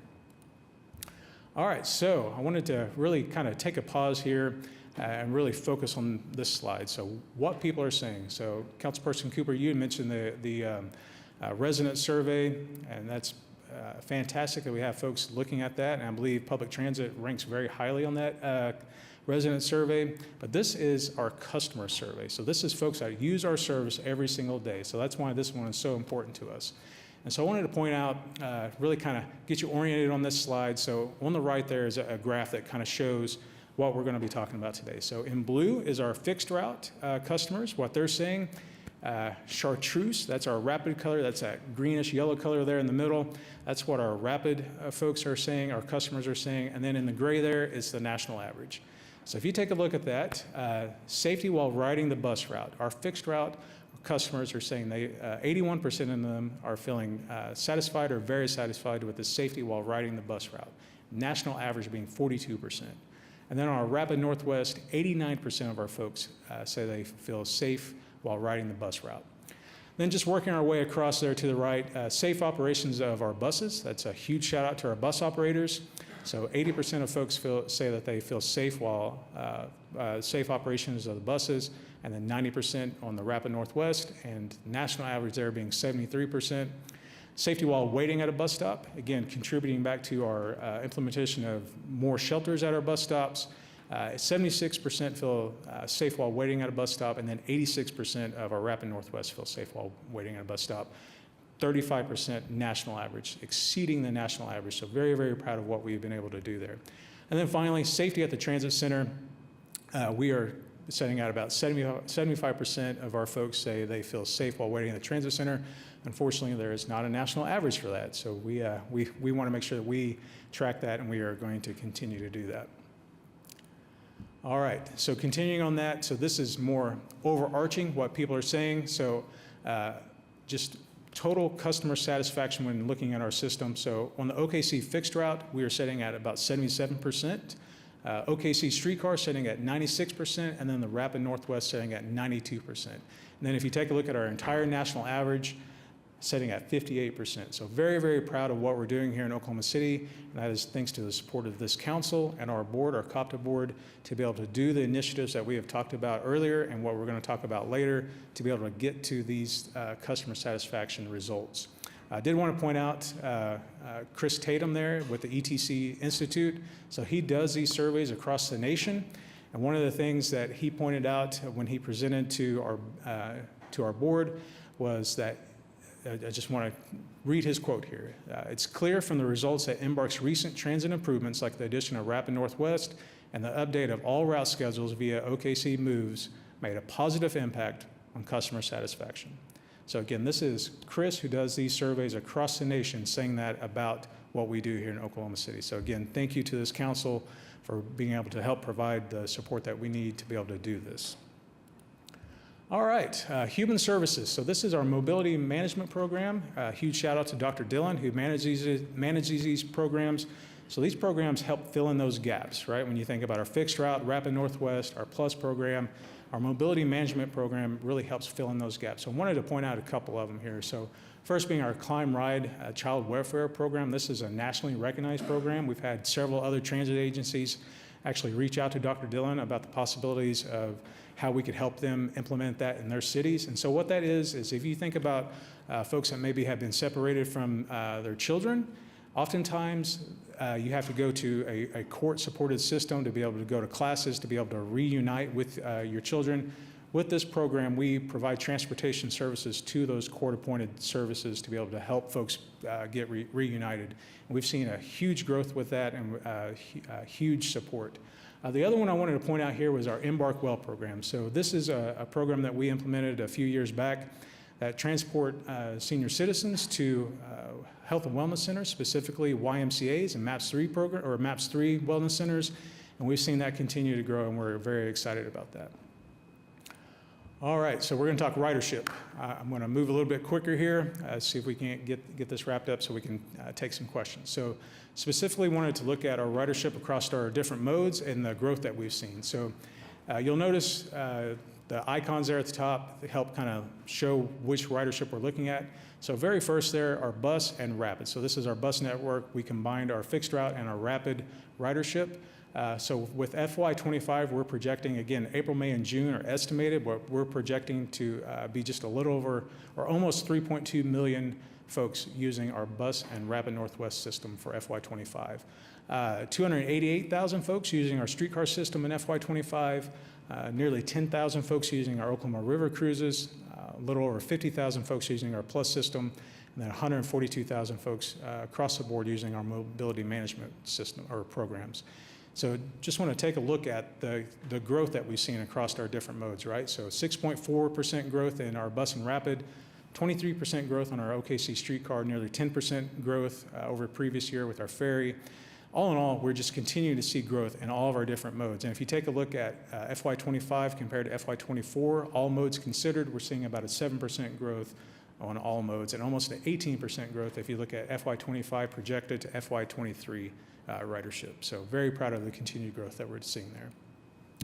So this here shows our fixed route system total bus ridership. Again, we're looking at about 2.2 million for FY25 on our fixed route system. Our night ridership for FY25, almost 100,000 folks using our system at night. Weekend bus ridership, 375,000 projected for FY25. Then our Rapid Northwest average daily ridership. So for the weekday, our average is almost 1,500 folks using our Rapid Northwest system, and then on the weekends, almost 1,000 per day average. All right, and then looking at monthly ridership since launch You can see that continued growth. We did see a slight dip in February. I think most folks remember the very, very cold weather that we saw in February, freezing rain. So we did see a slight dip in February, but we're starting to see that grow out of that. So on average, we're averaging about 38,000 folks using our Rapid Northwest system every single month, and we're seeing that stay pretty steady. I did want to point out our streetcar ridership. So for FY25, we're projecting about 262,000. I did want to point out that when you think about streetcar, it comes across as a mode, but it's really, when you look at it, it's really a route, right? So it is a dedicated route with specific number of vehicles running that route. And if you look at it that way, it's actually one of our highest performing routes. Again, we're projecting 262,000 folks using our streetcar in FY25. Talk about our Plus program. So looking at the top left corner slide there, or top left graph there, in FY20, we saw about 52,000 folks use our Plus program. We, of course, saw that dip during COVID, and like we saw a lot of things during COVID. We saw some new creative things come out of that, and one of the things is the telehealth program. And so we have seen our Plus program stay steady since then, and about 45,000 folks using our Plus program. And then on the bottom right there is our mobility and senior services. You heard me talk about that earlier, some of those programs. So for FY25, we're projecting 142,000 folks using those programs. All right, our final initiative here is preserving the confidence of the board and city. So jump right into that. So when we think about that, we want to think, that Embark is looking at creative ways to find funding to promote and expand public transit in Oklahoma City. So one of those was our partnership with the Planning and Public Works Department for the transit-oriented development. So we received almost $1 million grant to look at transit-oriented development along Classen. And so what that is we're going to come in and take a look at that entire corridor and look at ways that we can improve that corridor for businesses, but also folks using transit. And so we're going to look at improvements for pedestrian access to the existing Rapid Northwest stops along that corridor. And then the next one there being a RAISE grant. I mentioned it earlier. We partner with the MAPS 4 department to get nearly a $20 million RAISE grant to help fund the additional 360 bus stops for our system. Another one is our parking. So we talked last year, ACM Fairbrush talked about how we were going to be taking on-street parking enforcement. And we have started that program. And so I wanted to point out that we have a little over 1,500 parking spaces on street. We took over that parking enforcement. Now, why is that important for the city of Oklahoma City and businesses in Oklahoma City? So if you think about it, one of the things that we want to do is we want to make sure that we're turning over that parking so that folks have quick access to businesses and things like that. So with our parking enforcement, we are much more diligent with making sure that we're turning over that parking. So if you have parking spaces that are designated for 2 hours, we want to make sure that folks are using it for 2 hours and then moving along so that other people can have access to those parking spaces. So really, really proud of what we've been able to do there. And then I'd be remiss if I didn't also mention our off-street parking. So again, we have several parking garages that operate downtown. And I mentioned earlier the removal of the Prairie Surf parking garage. We have, again, implemented some new programs to make sure that we're driving folks to use our public parking at the Arts District Garage and our Sheridan Walker Garage. The MAPS 4 long-range transit. So we oftentimes, if we want to preserve the confidence of the board and city council, we want to make sure that we're also looking into the future. And so that is exactly what this is. So if you think back to 2005 with the fixed guideway study, things that came out of that was the streetcar system, a BRT system, commuter rail, and microtransit. Well, we have an OKC streetcar system, so we have achieved that goal. We have the Rapid Northwest, or BRT, and we have achieved that goal. The RTA is taking on the commuter rail, and we're looking forward to bringing microtransit soon. But with this MAPS 4 long-range transit plan, we partner with all of our partners, including MAPS 4, ACOG, the RTA, Edmond, with CityLink, and of course, Embark Norman, and then our government partners, of course, being City of Oklahoma City, the City of Norman, and the City of Edmond. So we're looking at the future of what public transit would look like, and we're excited to bring that plan to our board and city council. And then transit center feasibility study. So we received a grant to take a look at our current downtown transit center. So I mentioned our growth, right? So we are seeing a lot of growth in public transit. We want to make sure that our transit center is able to meet that demand, and so we are looking at that and seeing what the possibilities are, or basically where that line in the sand is with our transit center, where we can no longer achieve that growth at our current transit center. And with that, we'll also be looking at our Santa Fe depot to make sure that there's connection between the two, right? If we're going to be bringing commuter rail to Oklahoma City, we want to make sure that there is connection between the two. All right, it's time to talk budget. So in your budget book, we are found on pages C-147 through C-156. I'd like to point out that in your budget book, that is the city budget. What I'm going to be talking about today is our public transportation budget. This is our trust budget. So you're going to see some differences, but I wanted to make sure that we focused on our entire budget. So let's jump right into it. So our proposed FY26 COPTA budget, you can see here, it's no surprise that 73% of our budget is going toward our bus system, right? A little more than 1% is going toward our Oklahoma River cruises, about $1 million there. 10% of our budget is going toward our streetcar at about $6.7 million. Parking, 10%, about $6.3 million. And then Norman being about $4 million. So I'd like to point out that in Norman, we contract with the city of Norman. So the city of Norman provides the equipment and the facilities. We provide the staff to run that in Norman. So it is a full cost recovery. So this is simply here to be able to show that there is that full cost recovery there. Funding sources, so specifically for our off-street. So it's important to point out that with our parking system, that is an enterprise system, right? So we operate with the funding that we receive from folks using our system. So it's important to point out here that 46% of our parking revenue comes from our monthly parkers. Those are folks that we contract with to have that monthly parking. And then the remaining there, again, being about 24% of our event parkers, and then 26% being our daily parkers. So our off-street parking budget being about $6.3 million. And then for our funding sources for our public transportation, it's no surprise that 65% of that comes from the city, so with that $39 million there. The other coming from our federal grants, so about $8.6 million. 2.2 million of our budget is made up from fares. 1.9 million is made up from ODOT, our state subsidy there. Mentioned Norman earlier, about 4 million there. Again, full cost recovery, and then 4.5 million made up from other funding sources. Total being about $60 million. So I'll move quick through this. So our total budget there for FY26 proposed being a little over $67 million. It's kind of just jumped to the bottom there. Our general fund being $41 million. This is a 1% reduction. I did want to point out the biggest reduction there being in our streetcar. We're looking at about $6.7 million there, about 6% reduction in our streetcar budget.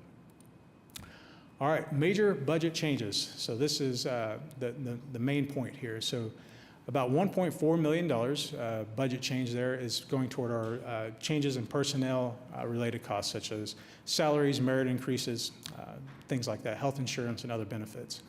The next three make up our 4.5% that we had talked about earlier, the biggest being assuming the operations and maintenance of our OKC streetcar. So we are proposing ending that contract with Herzog Transit, who we've been a partner with since 2018. It's important to point out that this is clearly at no fault of Herzog. This is simply a budget item, but we look forward to continuing some form of relationship with them moving forward. And then the next two here, a budget reduction of $252,000 with the elimination of Route 19, and then 132% or $132,000 budget reduction with the reduction of Route 24. This is our commuter route between Oklahoma City and Norman. $634,000 addition to really increase our funding for our utility costs there. $162,000 increasing funding for our labor, supplies, and repairs. We talked about those shelters earlier. With the MAPS 4 program, we're bringing on that many more shelters, and so we want to make sure that we have the funding resources and staffing to be able to keep those to our world-class standard that we talked about earlier. And then finally, a $147,000 reduction in IT and finance and marketing. This is really finding those budget efficiencies every possible way that we could to kind of trim those budgets down. So we're happy to report that we have met our goal of 4.5%. All right. Last slide. So I just wanted to kind of drive it home really how important public transit is, not only to me, but also the folks that use it every single day. I often compare what we do in public transit to what is happening in public safety. When you think about police, fire, and IMSA, unfortunately, fortunately, they make TV shows like Chicago Fire and Chicago PD. They have yet to make a Chicago Transit. I highly recommend that they do, because I believe it'd be a very, very entertaining show. But I did want to, we took an opportunity to really get some of our customers that use our system every single day and allow them an opportunity to really tell council how important public transit is to them. So with that, I'll play our last slide here. I'm on the bus every day of the week because it takes me back and forth to most of my doctor's appointments. It's one of my main sources of transportation, so like I said, it helps a lot to be able to navigate throughout Oklahoma and go different places, like I said, with more stops that enhance, so it makes it more convenient. I use it for everything. I'm glad you guys are here. I go visit friends and family. I go to the park. I use it daily as my daily transportation. But as far as the rapid is concerned, I think that's going to make Embark build a better system. I'm glad y'all got the rapid. It's every 12, 15 minutes, and you can get back on the bus and go do what you need to do.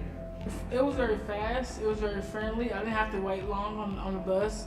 It came very fast. I made my appointment on time. I love the people that work here and drive. They're really, really nice and kind. And I like all the Embark employees because they do look out for us. But I respect them because they get out here and they drive us everywhere we need to go. They don't have to do that, but they do. They take time out of their lives to do that for us, and I like that. I appreciate that. Just the people in general. Get you a pass and get out there and see what Oklahoma has to offer on Embark.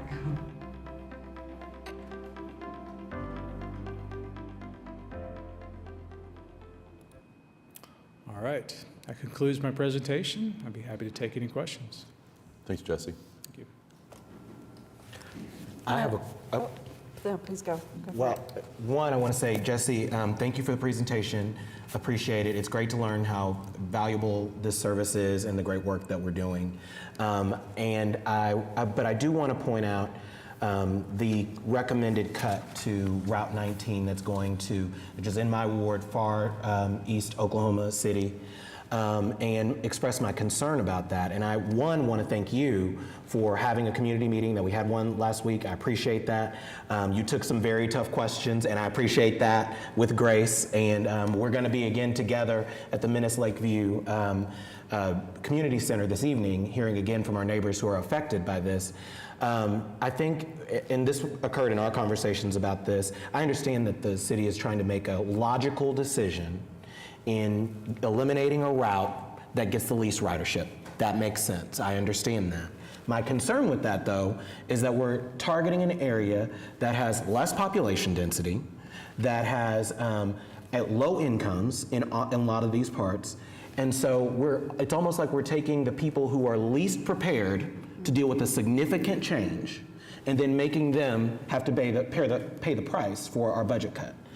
I also understand, based on the conversations and feedback we heard from the meeting, that there was still some dissatisfaction with Route 19 as it is. So there's that concern as well. So I think what I'm asking is, how can we work together to ensure that the residents in Spencer and Dungy and that part of Ward 7 still have high quality access to their services, to bring them closer to Oklahoma City, to take them to jobs and medical appointments. It's really important to our community that we have high quality access to these services. And so while I would like to hear if there are options as far as other routes we could combine with, other services that we could utilize, I just am afraid we're going to strand people in our own community when it doesn't suit us because of budget cuts, that we're going to hurt the people who can afford to be affected the least. So.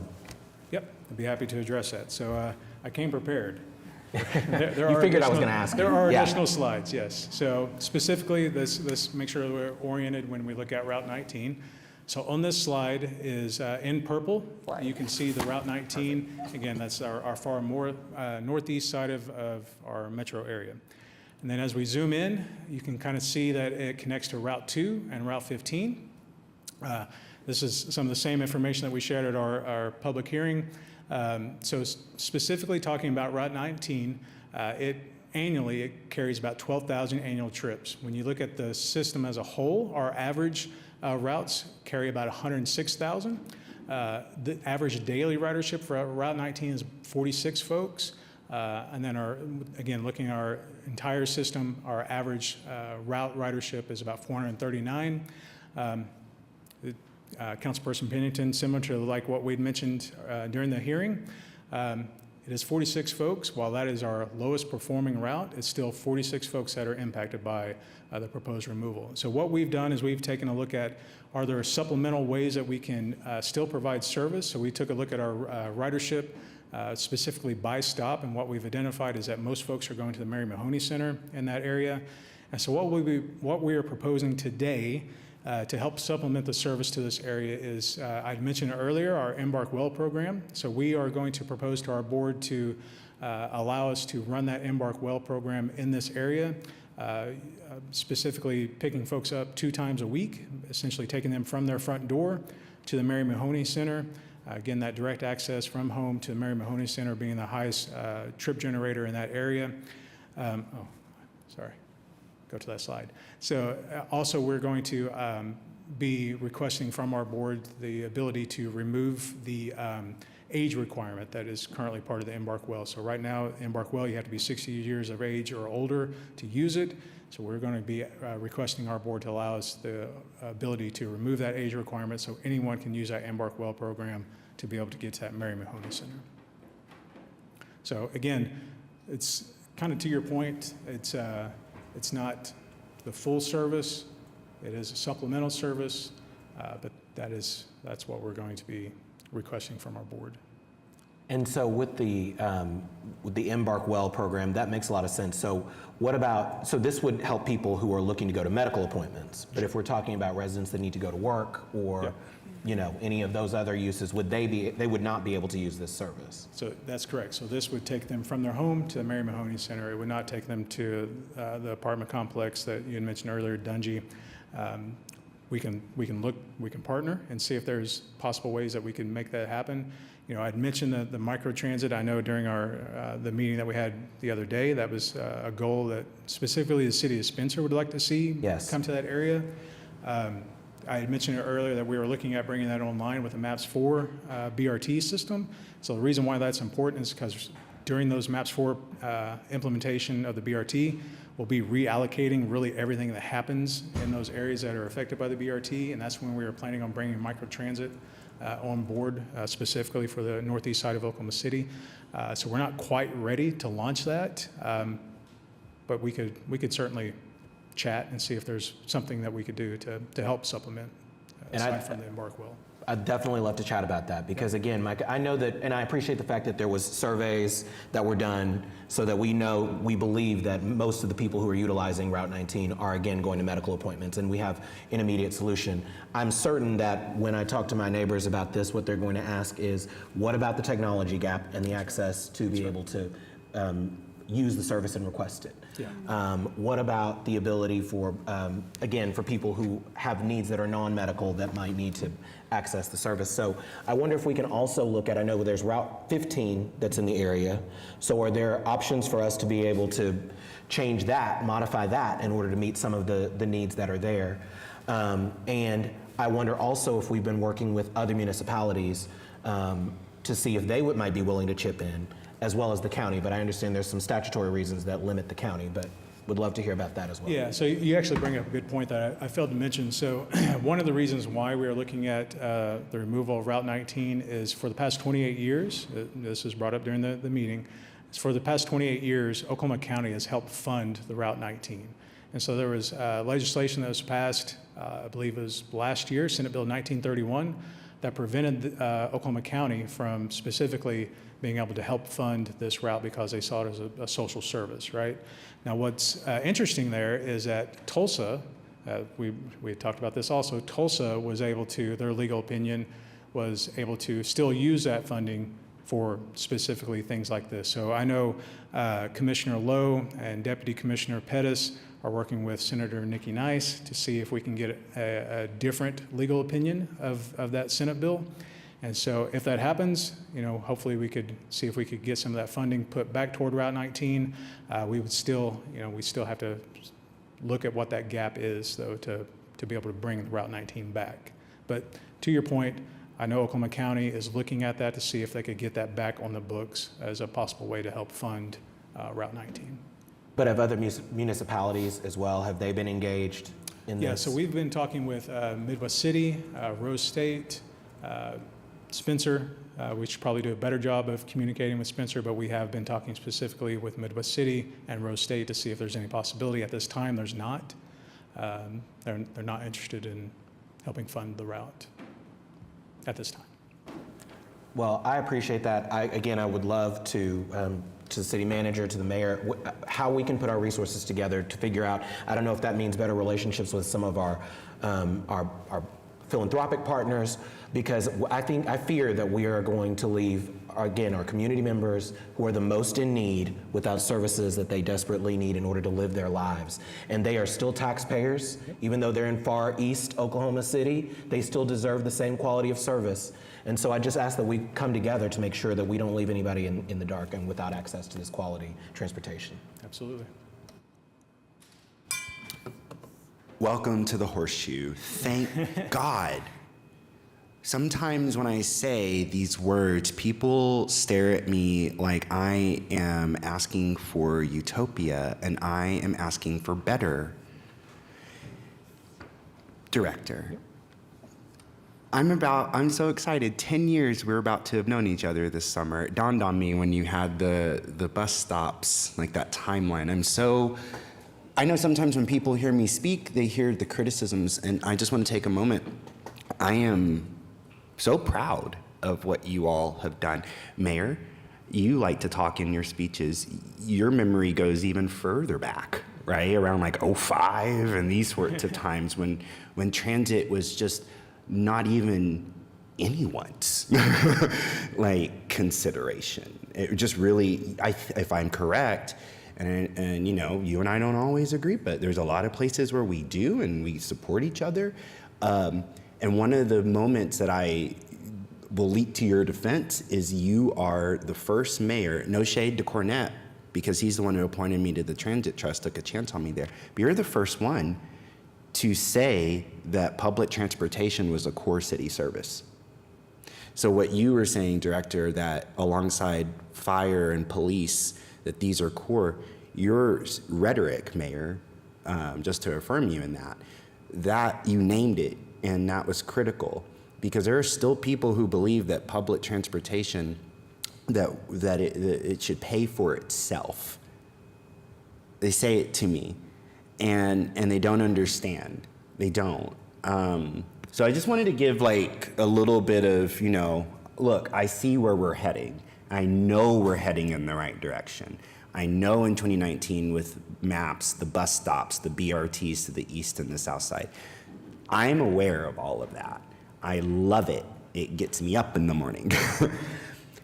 But what counselor, former commissioner, former youth counselor Pennington is saying is true, that we should be very concerned about what, $200,000?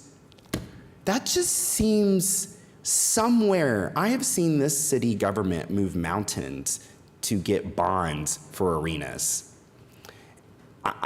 We have rushed in this room to get the very best percentage rate on bonds, rushed.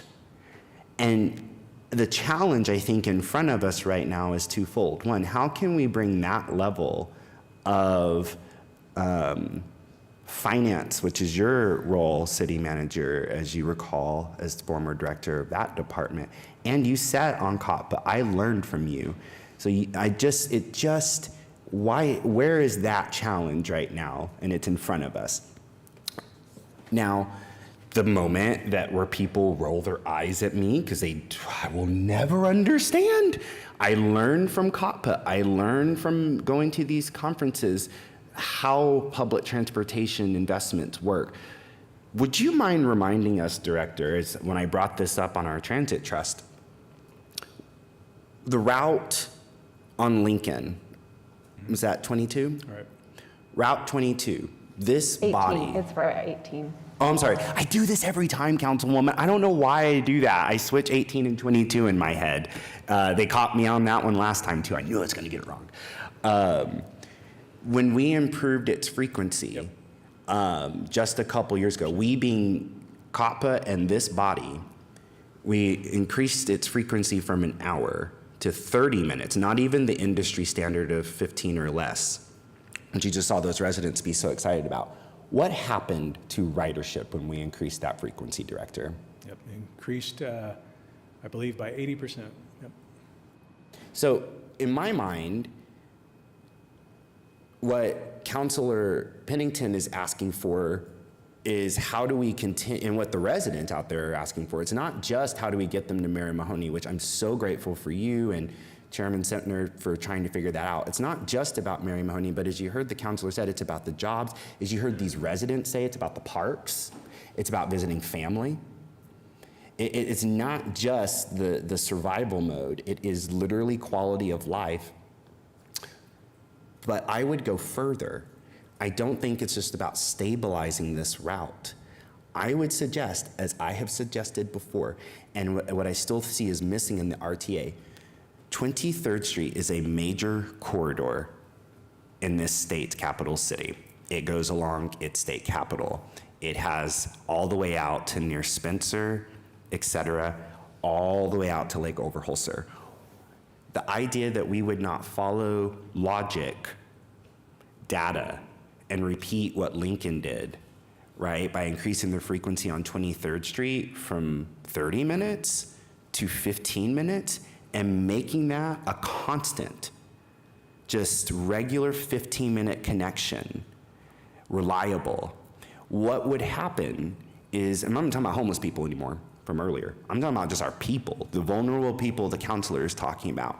If they could better walk from their neighborhoods a couple blocks to a bus that was running every 15 minutes, watch your sales tax coffers increase because they will be spending more revenue at the retail shops. The OCU students will have better access all up and down that corridor and to its connections to other parts of the city, not just up and down 23rd. But so far, there is no plan, there's no vision. And I would feel more comfortable if in this moment we were trying to figure out how do we micro-target, get the people out there in the Dungey, Spencer area, how do we address the stem the bleeding right now, right, with paratransit, et cetera. If there was an articulated vision of what 23rd Street really needs to be in terms of increasing its frequency, which is the reason why I think you speak so gracefully on this and knowledgeably is because you started on the youth council, so you've learned this city government. I did it too with COPPA. And so we know the industry standard is 15 minutes or less. We know that ridership will increase with that. We know that the people out there, if they had that sort of frequency, would be better accessing this urban core, its downtown, spending money, enjoying a night with their family and friends, God knows where.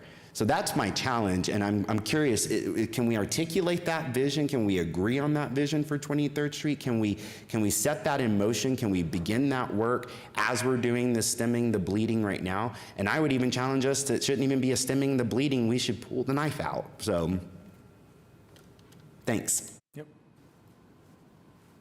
That was a question about that was a legit question about 23rd Street. That wasn't a rhetoric. I mean, can we and where would we try? Yeah, I would say that's definitely something that we can incorporate into the master plan in the future and the vision.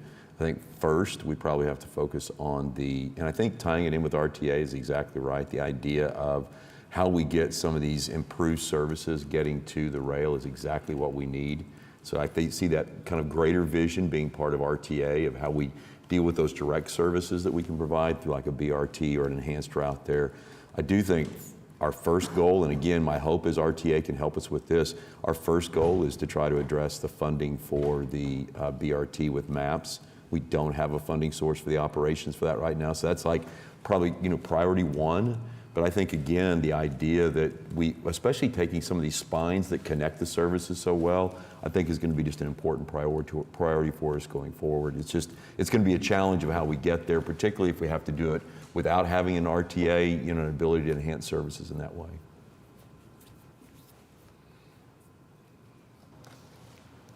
I just want to echo the comments and concerns about Route 19 and also just lift up some concerns I've heard about Route 24. I know I was able to attend a good chunk of the meeting last Thursday just to hear a little bit more about what people's concerns are. So appreciate the work that you and your staff are doing to sort of be responsive to those and kind of figure out what the best sort of path forward is. I have a sort of separate question that's really just more of my own curiosity because, I think sort of the going, people's assumption is that when you contract things out to a private company, that it's going to be more efficient, cheaper, et cetera. So I'm curious to hear a little bit more about bringing the streetcar services in-house and kind of what, how it is we are like, where that savings is coming from by bringing those things like within the Embark kind of staff and employee structure. Yeah, no, I'd be happy to address that. So you're right. When you contract a service like that, you're essentially paying for an expertise, right? So back in 2016, 2017, specifically June of 2017, when we signed the contract with Herzog Transit, prior to actually launching the service in 2018, there was really no one in Oklahoma City that knew anything about streetcar service. I had a general idea, but I wasn't the person to be able to do that. Over the last, I guess at this point, 6-7 years, we've become more efficient and have more expertise. Specifically, Carly Barnaby, he's our chief of bus operations. He was actually the general manager with Herzog and helped stand up the streetcar and was the general manager for Herzog for many years. So we now have that expertise in-house. And more recently, Delano Fisher, he was a maintenance manager for Herzog, and we have since hired him also to be our streetcar manager. And so we now have that expertise to be able to run that streetcar system, but specifically to the dollars. So one of the things is it's a private company. And so they, of course, are going to have profit and overhead built into their contract. And so with the elimination of that contract, that amount of money automatically comes off the top.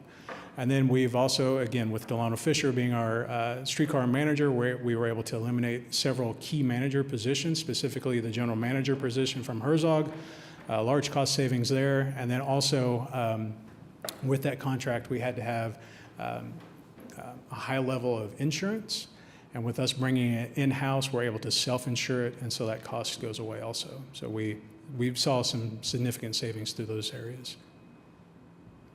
Yeah, and I would just say again, I appreciate Jesse emphasizing that this was not a slight on Herzog. They've done a great job for us. We could not have started this service without them. So they've been a great partner in this. There are times when it provides efficiency when we privatize something, but in a situation like that, we saw the opportunity here. And I think, the idea of the insurance, like that's something that we're taking on more risk as a result. So it's not that they were overcharging us or doing anything wrong in their contract. And so I really appreciate you emphasizing that. And I appreciate the challenges that we see here and appreciate council's comments about concerns with this. I want us to continue to look at this. Jesse and I are going to work together with Jason and see if we can figure out a solution here that helps to provide the services in a supplemental way, or look at what we can do as an alternative. It's that balance of trying to manage the resources that we have, and we've really gone a long time that we've really protected transit services and haven't affected them by cuts when we've affected other departments. This year we were trying to pull transit into it as well, just to see what we can do to try to produce some savings. And so I appreciate all of the effort. No one wants to cut service, that's not a desire there, but we will continue to work together on this to look at opportunities and options. Can I ask, when you say continue to work, is the plan in terms of this, stemming the bleeding, are we going to have a plan before we have to vote for the city budget? That will be our goal. Because, I'll tell you right now. Oh, go ahead, please, Councilman. I agree. I'm just agreeing with you. Nope. I'm amening you. Yeah. No, I just don't want to take up because I want to make sure you have your space to. I'm holding space for you. No, I have it's going to be difficult for me to vote for a budget, right, that doesn't figure that out. Speaking of budgets, and I know we kind of talked a little bit about this at the end of COPPA on the side. I'd like to, City Manager, your question or your comment, your context earlier kind of raised this for me. I know BRT is like a $4 million annual service, give or take. I'd like to know, like, yeah, I'd like an articulation of that for south and northeast side. And then how much it would cost to increase the frequency in terms of operations for 23rd Street. So I just want to like will it into existence. I want to see those numbers so that we can be thinking ahead and having a long-term plan to address those needs so we can start going, okay, well how, and then one final thing, Councilman also mentioned the private sector. Like, I think reaching out, and this our city manager's office kind of has those relationships. Mayor does, excuse me. But are there other partnerships here that could be helping? Because 23rd Street is such a major corridor that is responsible for so many connections to so many facets of our life. And I wonder if we were to go to folk and articulate that partnership possibility, like what's possible as we get to this larger vision. So that'd be my challenge, City Manager. Thank you. Thank you, Director. Thank you. I don't want to argue with you at all, but nobody up here knows the bus system better than me because we build all the shelters for the bus system. And when you go east of I-35 on 23rd Street, all your bus stops are out in the middle of nowhere with no houses within 2 miles of it. So to make that a success, you've got to make the bus stops at a better place. I mean, I'm thinking of 23rd and Air Depot, sitting in the middle of a wet pasture with nothing around it.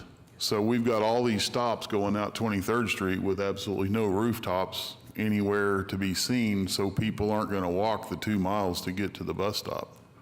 I mean, or they get dropped off. I mean, Yes. I'm not saying you're wrong. I'm saying we need to make it more accessible. Oh, Counselor, from your lips to the Lord's ears, that was something I found in the, I'm really glad you articulated that. It was something I found in the resident survey where people were saying they wanted stops closer to them.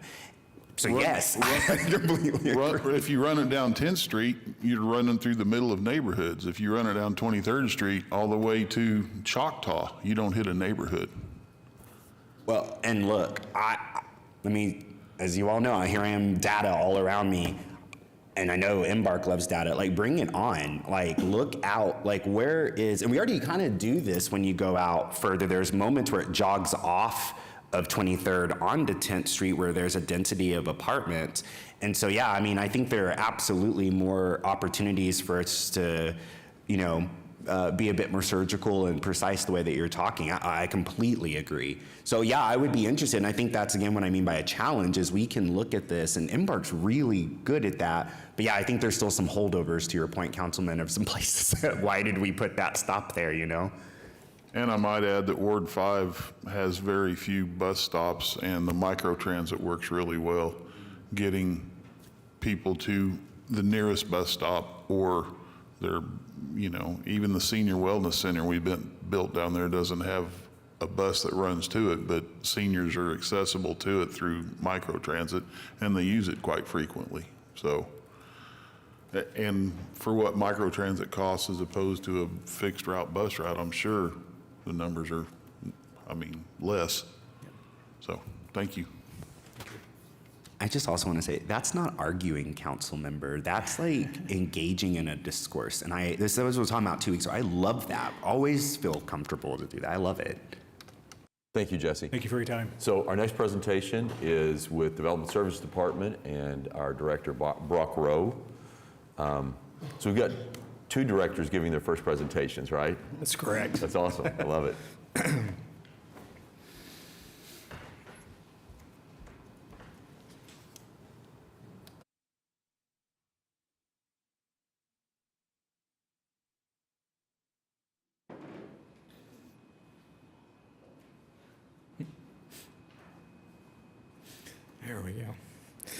All right. Good morning, Mayor and City Council and City Manager. I appreciate the introduction. But I am Brock Rum, the Director of Development Services, and I am pleased to present to you this morning the Development Services Department's proposed fiscal year 26 budget. I want to recognize my staff and line of business partners for their support during this budget process. This includes my Assistant Director, Christila Miles, Carol Reed, my Administrative Manager, and Tony Mitchell, my Management Specialist. My line of business managers, which are our Code Enforcement Superintendent, Chad Davidson, Animal Welfare Superintendent, Ronnie Slabs, and Development Center Manager, Scott Wise, and all of our employees for their dedication and commitment to provide quality service to our residents and customers. If you're looking for our department, we are located on page C33 of the proposed budget book. So the mission of Development Services is to provide animal welfare, code enforcement, construction permitting and inspections, licensing and development application review services to the development community and general public so they can receive timely development decisions and live in a clean and safe, stable city. We've been rooted in long-standing traditions of service. Our department has evolved to meet the growing needs of the city while staying true to our core mission in enhancing the quality of life for our residents. As a vital part of public safety, we play a key role in building a clean, safe, and stable community through our commitment to responsible development, proactive code enforcement, and compassionate animal welfare. We serve both the development community and the general public with timely, consistent decisions that reflect our values of stewardship, accountability, and service to Oklahoma City's future. So we have our summary of our budgets for the last 2 years. You can see that there is an increase of 3.28% over the total budget. So our total operating budget is $22,323,209, which is an increase, like I just said, of 3.54% over last fiscal year, which is about $764,000. Our non-operating budget for fiscal year 26 is $1,312,401, which is a decrease of 1.8%, about $14,000. This includes a PUD fund for the landfill, the spay and neuter programs, and donations. So our total budget is $23,635,610, about 2.8% over last year's budget. So our major budget changes, first of all, our big change is the change in personnel costs, which is our salaries, our merit, our retirement, our health insurance, and other benefits, which is about $564,000. But we do have some position reductions. So we propose the deletion of a vacant code technician position from the plan review program.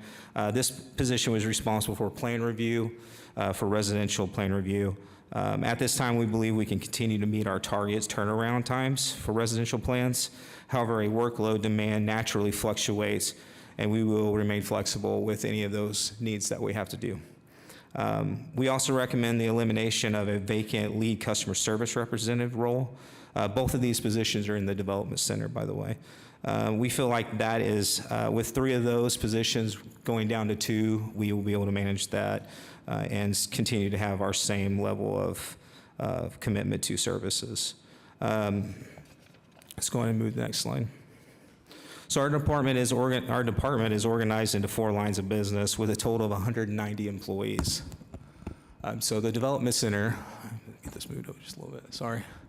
The development center has 85 employees, while the code enforcement has 40, administration has 4, and animal welfare has 61. So we're going to talk about the development center first. The development center is our largest line of business. It's led by Scott Wise and consists of 3 key programs: construction inspections, permitting and license, and plan review. Our focus continues to be on improving service delivery, enhancing the customer experience, and maintaining strong communication and collaboration with our partners.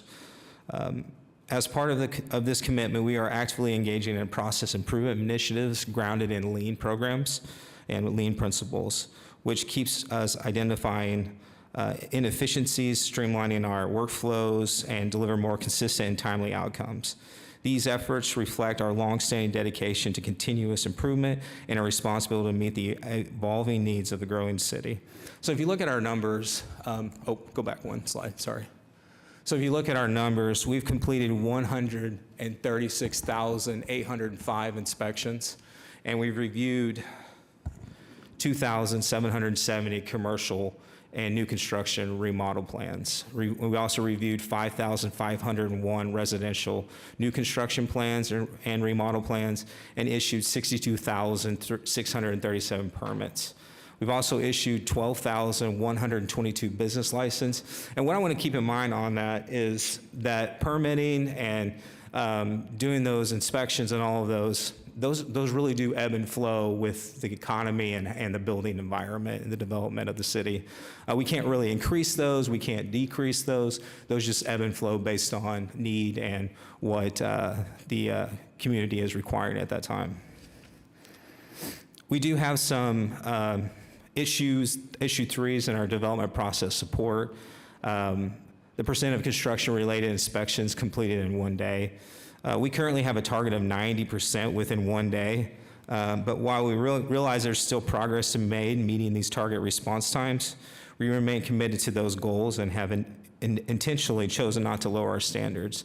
We're going to end up about 71% for fiscal year 25, but with our lean programs that we're going to be doing, it looks like that we can get those numbers up and continue to strive for that 90%. So the next one is percent of construction-related inspections completed in 1 day by trade. This is from July 1st, 2024 through March 31st, 2025.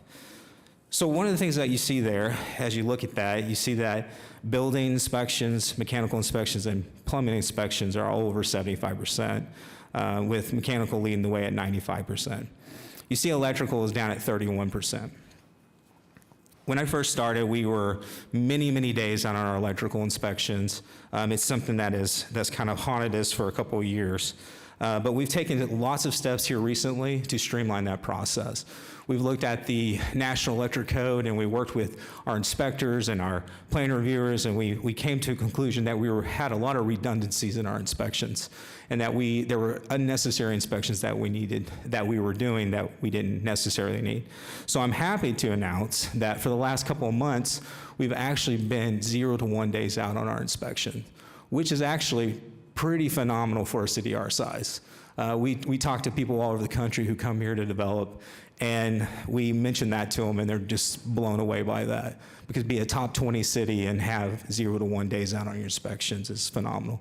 And I just want to compliment to the staff and the team and you for the work that you've done. That when Brock first came in, Brock sends me a report, me and Aubrey a report once a week on this to where those are, and we were at, I think with electrical, we were about 8 days out or something That's like correct. that at one time. Yeah. And the team I think it just got up worked. to 13 at one point before I came. And that just really is difficult for builders and developers. Like when it's that long, they're waiting for an inspection. We create, I mean, it's not unintentional, but it creates problems for them.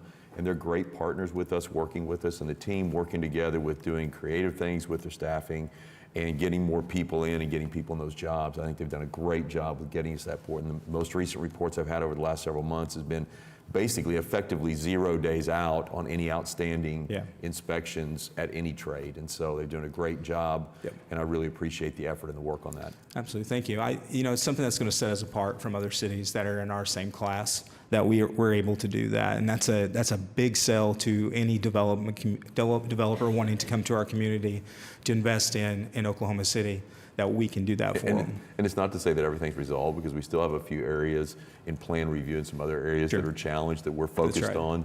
We've got a consultant that's taking a look at some of that. So we're very focused on trying to be better in this way. That's right.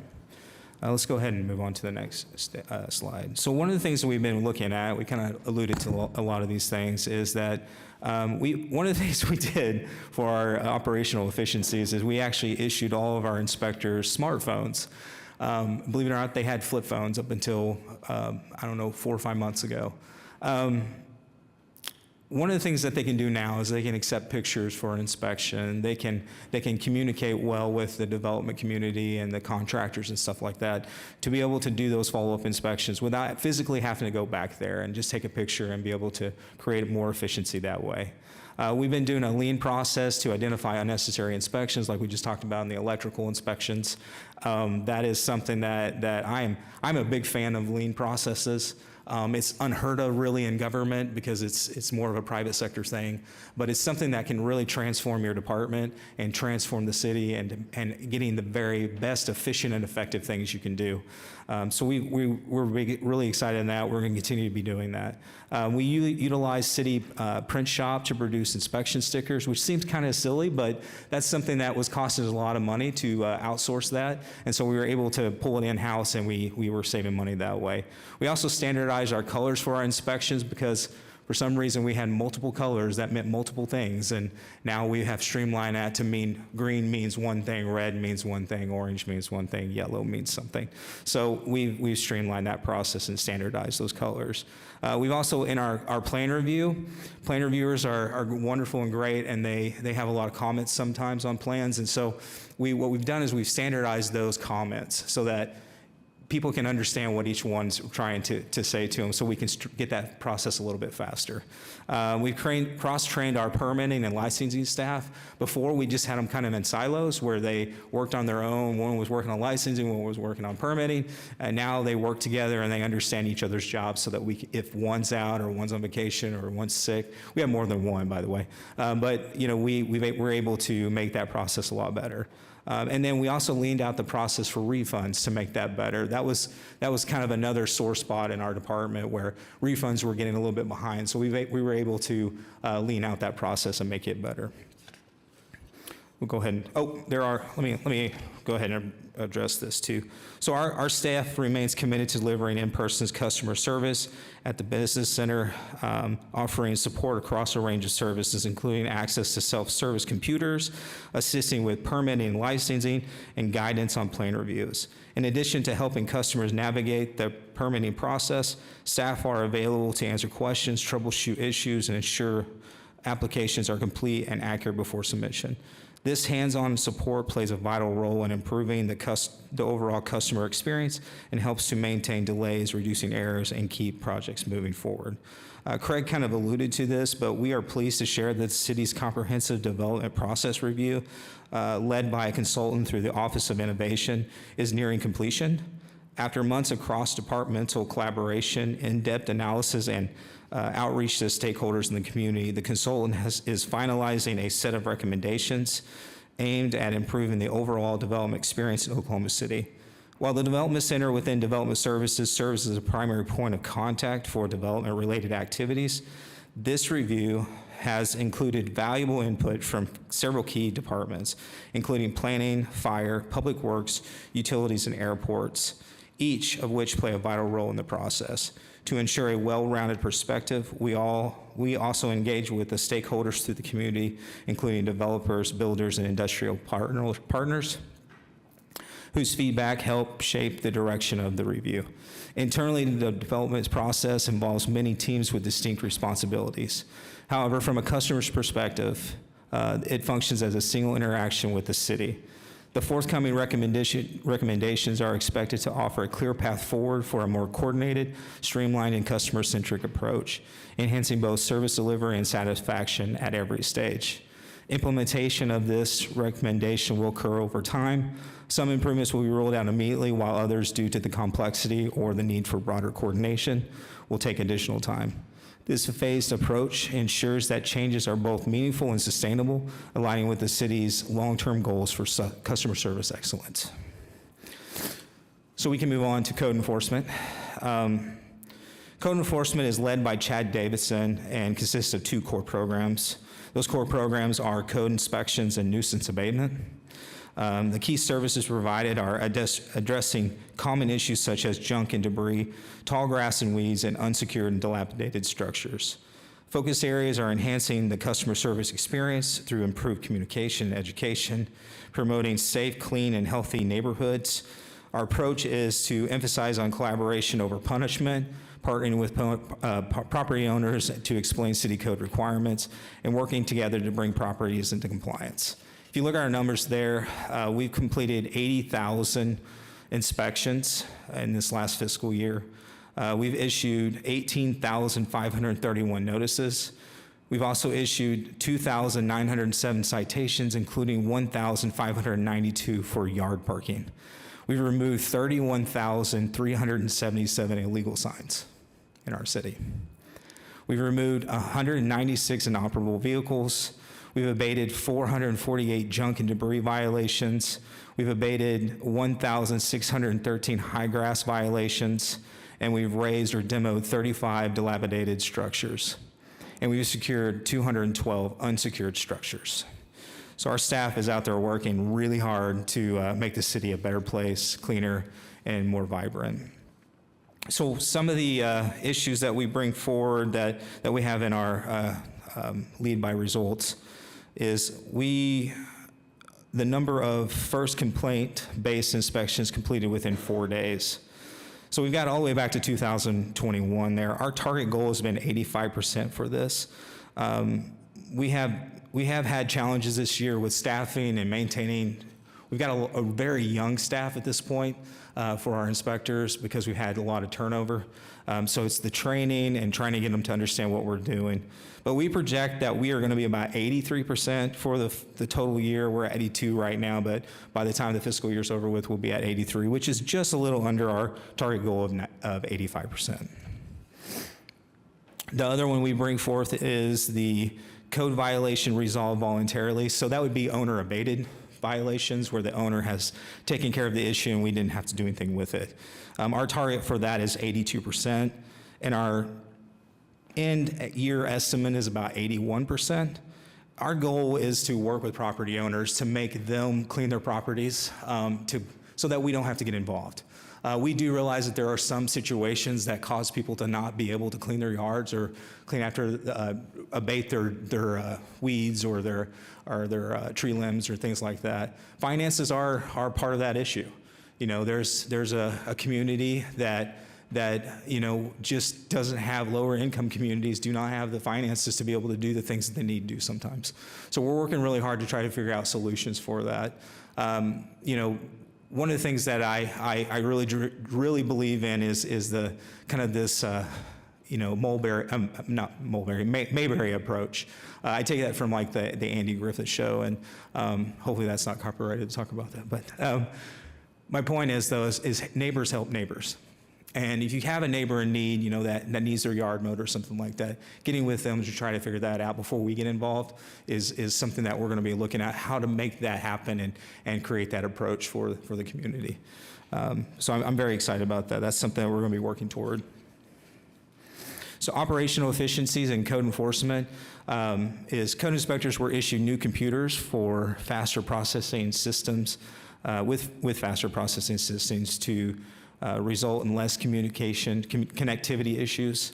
We kept getting logged out a lot of times, and when you log out, you lose all your pictures, you lose all your information, and you have to kind of start over. So we've upgraded that. We've used those lean principles again to streamline reviewing and processing notices, and we've cross-trained the clerical staff in code enforcement as well so that they can work across the board and to help each other out.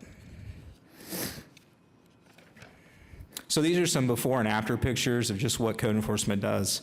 If you look at that house, that was a burnt out house that had, you know, it has plywood up against the door on the garage door and things like that.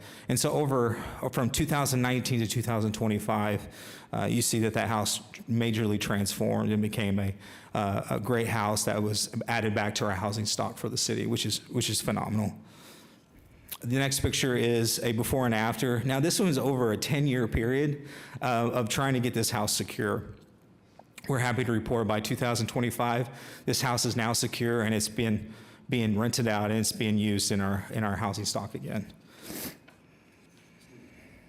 So you also see this house here, a before and after. So this was a reinvestment by either the owner or someone came in and reinvested, and this is a major transformation of this house. You can see that they even took off the front porch and replaced it with a new one and poured new concrete and sidewalks, but really investing in our community and bringing houses back to a better standard and a higher expectation for living conditions. This is a junk debris removal. This usually happens in one day where we come along and we clean up people's yards and take the excessive junk and things that are in their yard that are deemed junk anyway for their properties. But it's it's a long process sometimes, but more than likely it's usually 1 or 2 days that this happens. Larger ones, they do take longer. So we're going to transition over to animal welfare. So animal welfare is led by Superintendent Ronnie Schlabs. This picture that you see here is actually of our field services team. They are vital to picking up dangerous animals on the streets that are affecting the community. So animal welfare has 4 key program areas. They have field services, the animal shelter operations, community outreach, and veterinarian services. Animal welfare plays a critical role in supporting public safety and enhancing the quality of life for both residents and animals in Oklahoma City. Through field services, officers respond to animal-related concerns and emergencies throughout the city. At the shelter, staff provide care for thousands of animals annually, focus on safety, enrichment, and opportunities for adoption and reunification. Community outreach promotes responsible pet ownership through education and resources, while veterinarian services ensures that animals receive essential medical care resources to provide their well-being and adoptability. As the needs of our community evolve, animal welfare remains focused on compassionate care, public engagement, and sustainable solutions to reduce shelter intake and improve outcomes for every animal that enters our system. So if you look at the numbers there, they're actually quite phenomenal, what we do. We've completed 17,234 service calls, and we've cared for 18,746 animals. We sterilized, which is our spay and neuter program, 4,760 animals, and we've saved, by getting them out of the shelter and getting them into a wonderful home, about 14,737 animals. And we've also received 7,441 volunteer hours, which we couldn't survive without our volunteers, so we really do appreciate them and everything they do.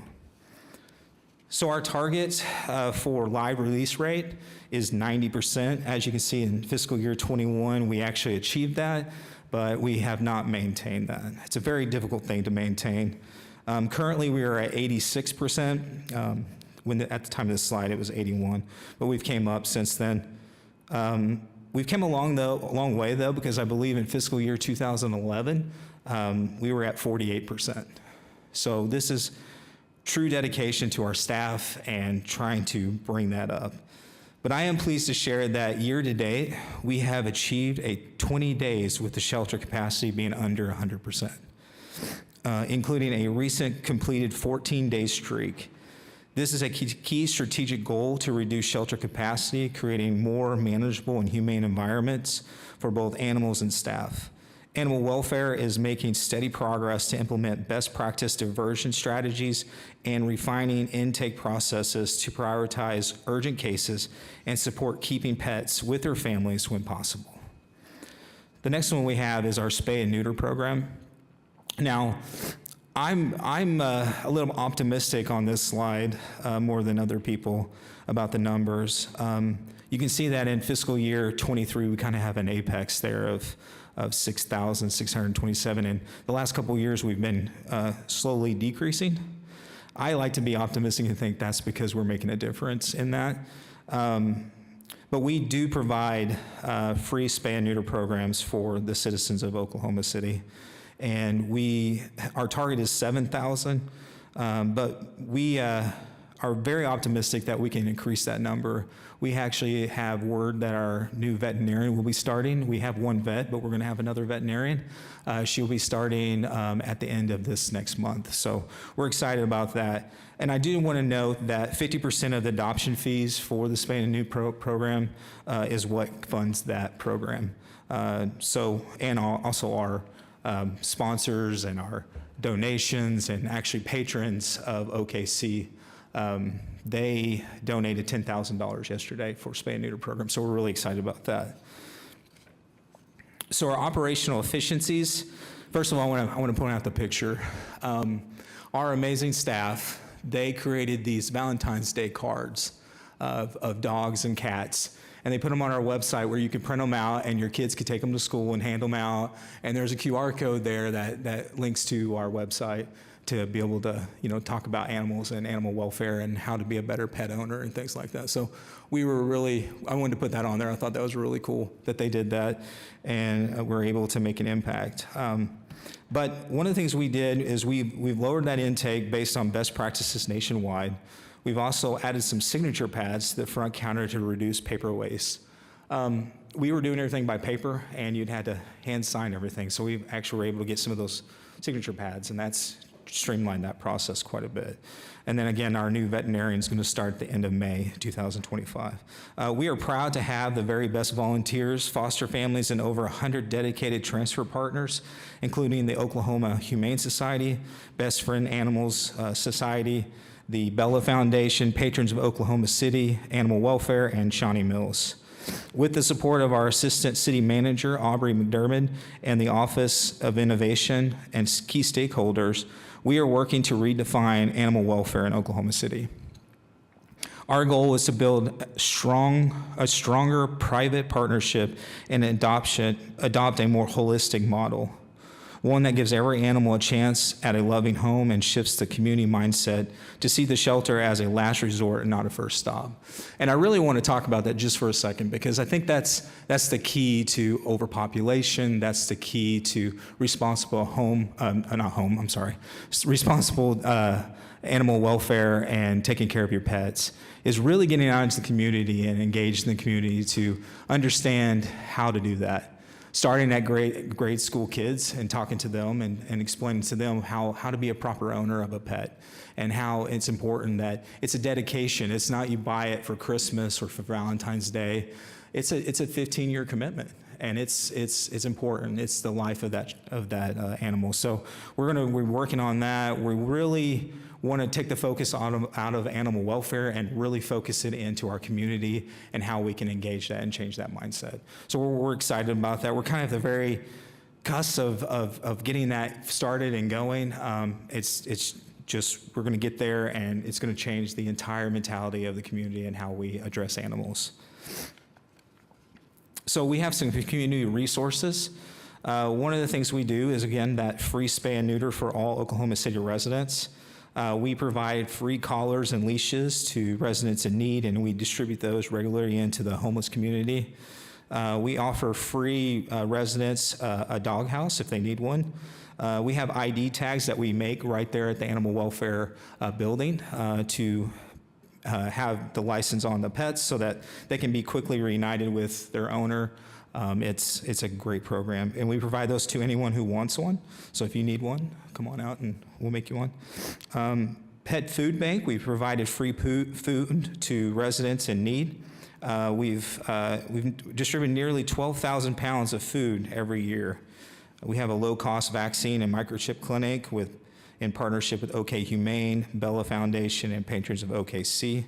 And we've held several times a year to offer affordable vaccines and microchips. You can see that little picture there. We just completed one in March 29th of this year to be able to do that. And then we also promote responsible pet ownership, again, through our pet public education. We deliver that through our shelter and field staff interactions, community events and neighborhood associations, our monthly newsletter, our social media sites, and through our website.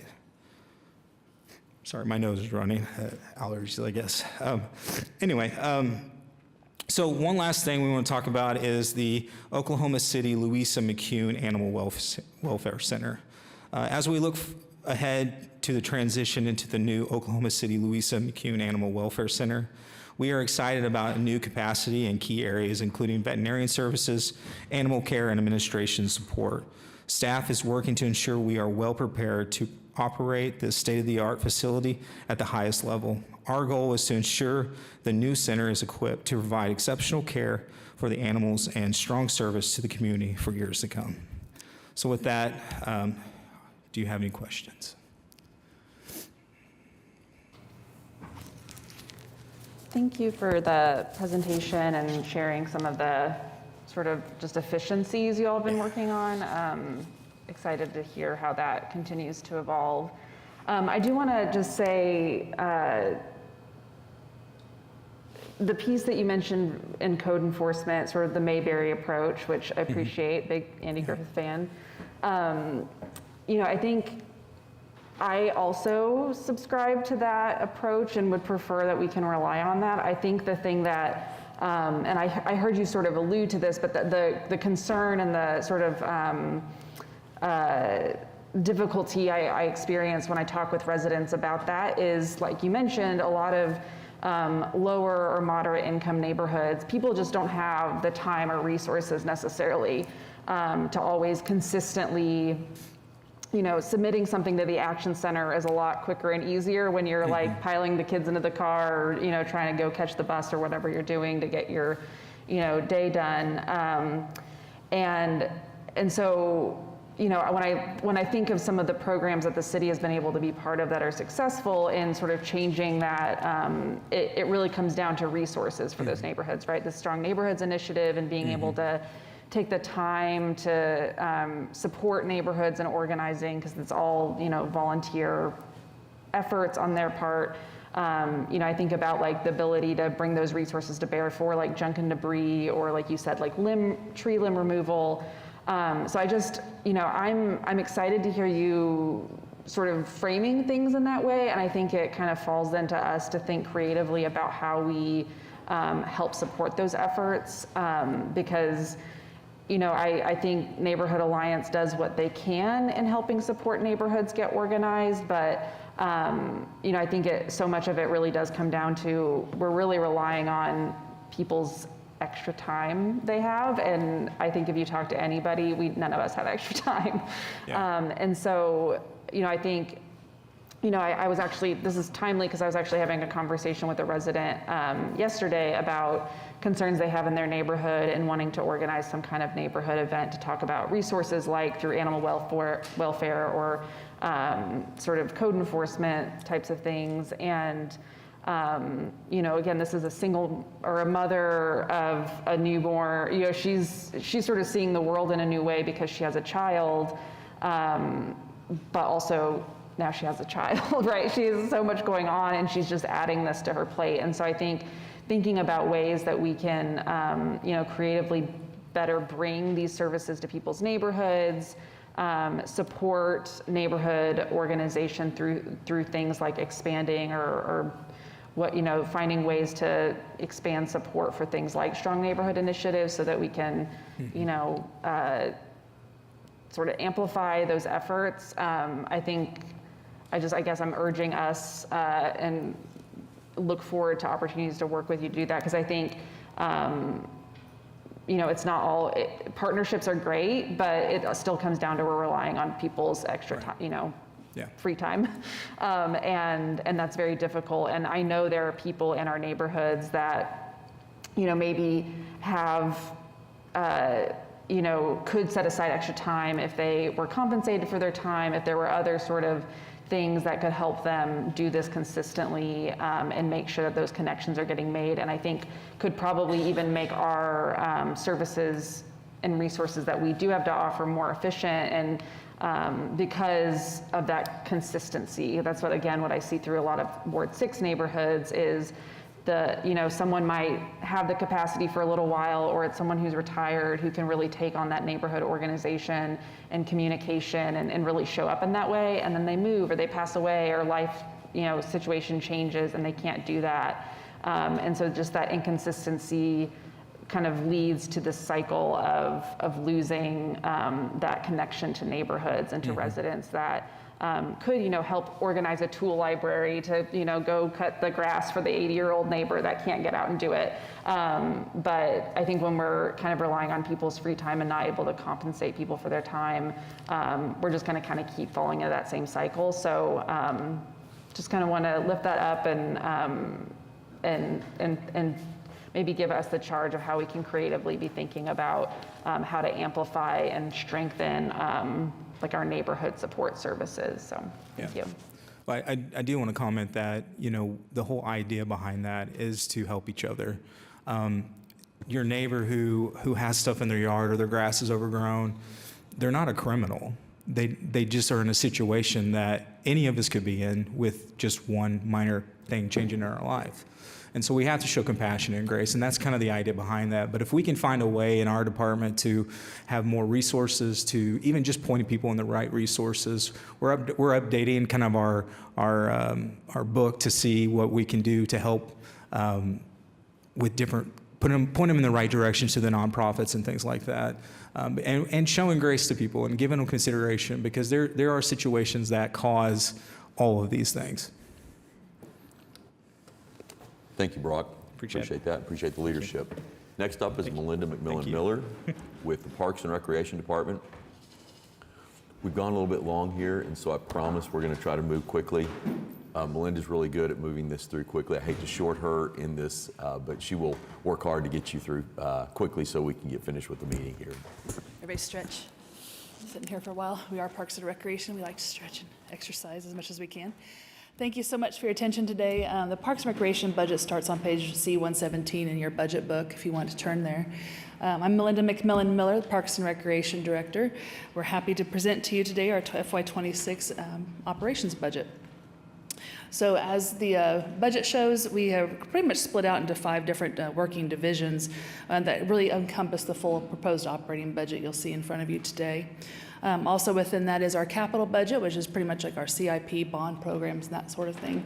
And then also our non-operating budget, which is the other stuff, right? The things that we have in our special purpose funds and things that also help us tie up loose ends on different projects and operations. So our total department budget this year is proposed to be at $63,652,000 and about 187 positions. So to dial into the actual proposed operating budget, the one that we get to have fun playing with all the time, that budget, as you'll see on the slide, between the adopted budget we had in FY25 and then our proposed budget for 26, you'll see that there are some decreases across the board generally, but the decreases that we're going to be able to mitigate fairly well with either other opportunities for efficiencies that we'll gain, but also in opportunities to look at additional or alternative funding to help to bridge the gap in these opportunities. And then we'll also have an overall decrease in about 3 positions that are currently vacant.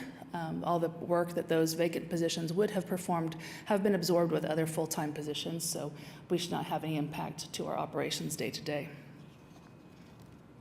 Kind of highlight the major operational budget changes. You'll see we had the personnel-related costs as we have increases in wages across the board, but then also we eliminated those 3 full-time positions that are all vacant. We'll also decrease some of our athletic field maintenance supplies from our operating fund, but we're planning to pick some of those needs up in a different funding source.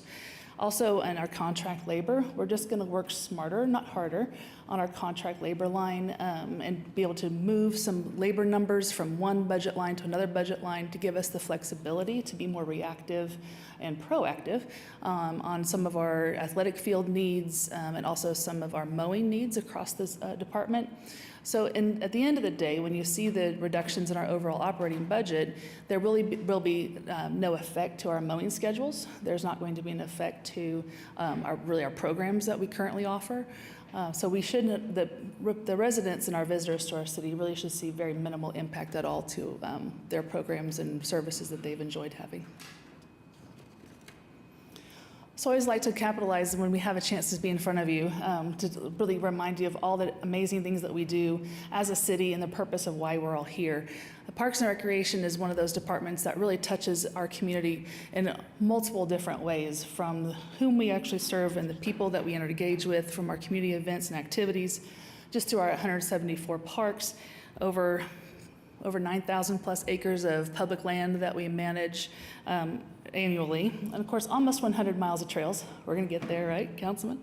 And also our community centers and recreation centers, our swimming pools, our golf courses, our senior centers, the only municipally owned fish hatchery, which I'm always very proud to brag on, our event centers for people to use for having their family activities, anniversary parties and birthday parties, and of course our multiple sports complexes that we get to use every day.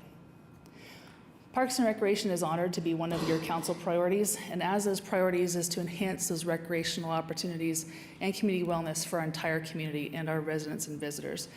Part of that task of being able to perform that duty for you is being able to provide those quality recreational opportunities, healthy living opportunities for our community, to have better well-being, and overall convenient and well-maintained and attractive parks and facilities for our residents and public to enjoy. We accomplish that through our working divisions. One of those is the recreation division. Within the recreation group, we have broken into 3 different groups, which is our aquatics, athletics, and then the general recreation programs. We are really happy to see our numbers are starting to come back up after a couple of dips and budget issues and that kind of thing. So our participation is definitely coming up in our adult leagues as well as in our youth leagues. Our aquatics visitations continue to increase. Our swim classes are becoming more and more popular. We also are really happy to have added new programming for our adaptive community. And I'll show a slide later in a little bit that, go ahead and flip that slide actually. I want to point out the young child there in the bottom center who's really excited about his Easter basket. He had just learned the concepts of in and out.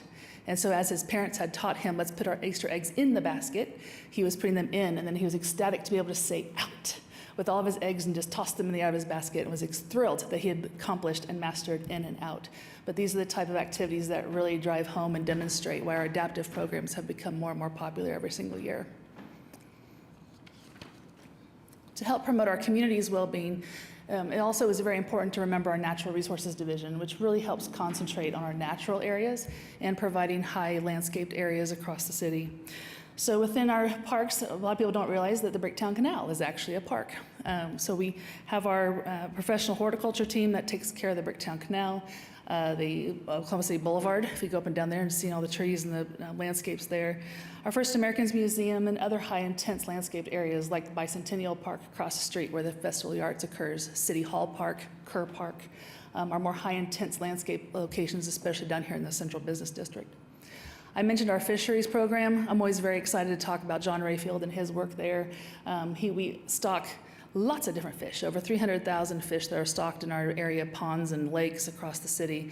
But then the number of children and adults that he is reaching through our programs to teach the skill of fishing to, which is of course a skill that can be used clear into as long as you can possibly cast a rod. That is a recreational activity that is very popular for people to do until they're well into their older age. Our most popular park in our system is Martin Park Nature Center, which experienced over 200,000 visitors last year alone.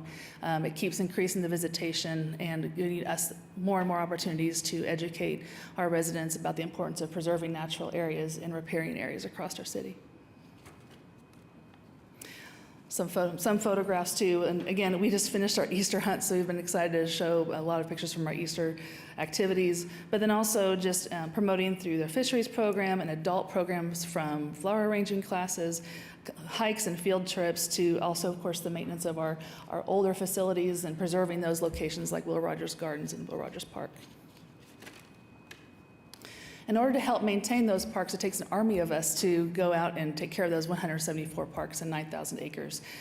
We were extremely excited to be able to brag that our grounds management team, led by Jacob Webb, has done an outstanding job of increasing and bettering the training that our staff is receiving and gaining efficiencies, so that we have actually been able to mow our parks more frequently than just 2 weeks. We're actually down to mowing them every 7 to 8 business days now. That's why you'll see that 151% number kind of coming off the chart.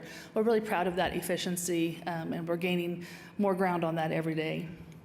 Our park maintenance team also, of course, inspects every playground in our system. It's an incredibly important safety feature for us, and we're very proud of our inspectors that go out and make sure those are safe for children to use every day. Our urban forestry team continues to excel at their tree maintenance requests that they receive, and then of course just keeping on top of the mowing of all of our parks and acreage. Our maintenance teams just do an outstanding job. In the slide here, you'll see kind of a good representation of our folks doing all the great things that they do, from our athletic fields, laser leveling our athletic fields and the infields for our softball fields, but then also just making sure we stay on top of weather response and forestry and mowing those beautiful areas in Edwards Park there in that large center picture. we can't do all of that without supporting them. And so I always say that our administration team, we are in service to our staff. We help remove roadblocks for them and just try to keep as much out of their way so they can do their very best job they can. So in service to our staff, the administration division, we really work hard with supporting their functions, but also in the financial management, HR management, and of course supporting our 5 commissions and trusts. Within those trusts, of course, the Park Commission, Golf Commission, Game and Fish Commission, Riverfront Redevelopment Authority Trust, and the Trails Advisory Committee. And the administration division also supports all of our community partners. So within those partnership groups, we have seen an increase in visitation to those 5 primary partner organizations. Those numbers you see there are the actual participants who came into a structured program. So even though Scissortail Park looks like 224,000 visitors, there were many, many more visitors into the park, but them actually participating or in a program or ticketed event at Scissortail, that is the number there, as well as Myriad. Those are the number of visitors to the Crystal Bridge Conservatory. Our golf rounds continue to increase. It's a phenomenon that we're seeing across the golf industry. Since COVID, everyone rediscovered the game of golf. It's a sport you can play that without being in close contact with others, and so people got re-engaged in that sport.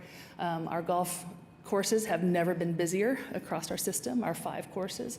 And in fact, our busiest course on a percentage average is actually James Stewart course, which is only a 9-hole course, but it's something that's very close to downtown. People can run out, pick up a quick 9-hole game in about an hour, and get right back to work. So it has seen an exponential increase in growth in business. We're also extremely grateful for our volunteers that come out and help through all of our community partnerships. We could not do at all what we do without having them come out and help us, whether they're helping at a fishing clinic or they're helping take care of their medians, the rights of ways in their neighborhood association groups. We really could not do what we do without them. So big shout out to them. Their volunteerism really grew this year and has been growing steadily since the COVID pandemic. Sense of civic pride and duty has definitely been showing through the city. I also want to take the opportunity to kind of highlight some things that you will see happening across the city. Currently, right now, these are all under construction.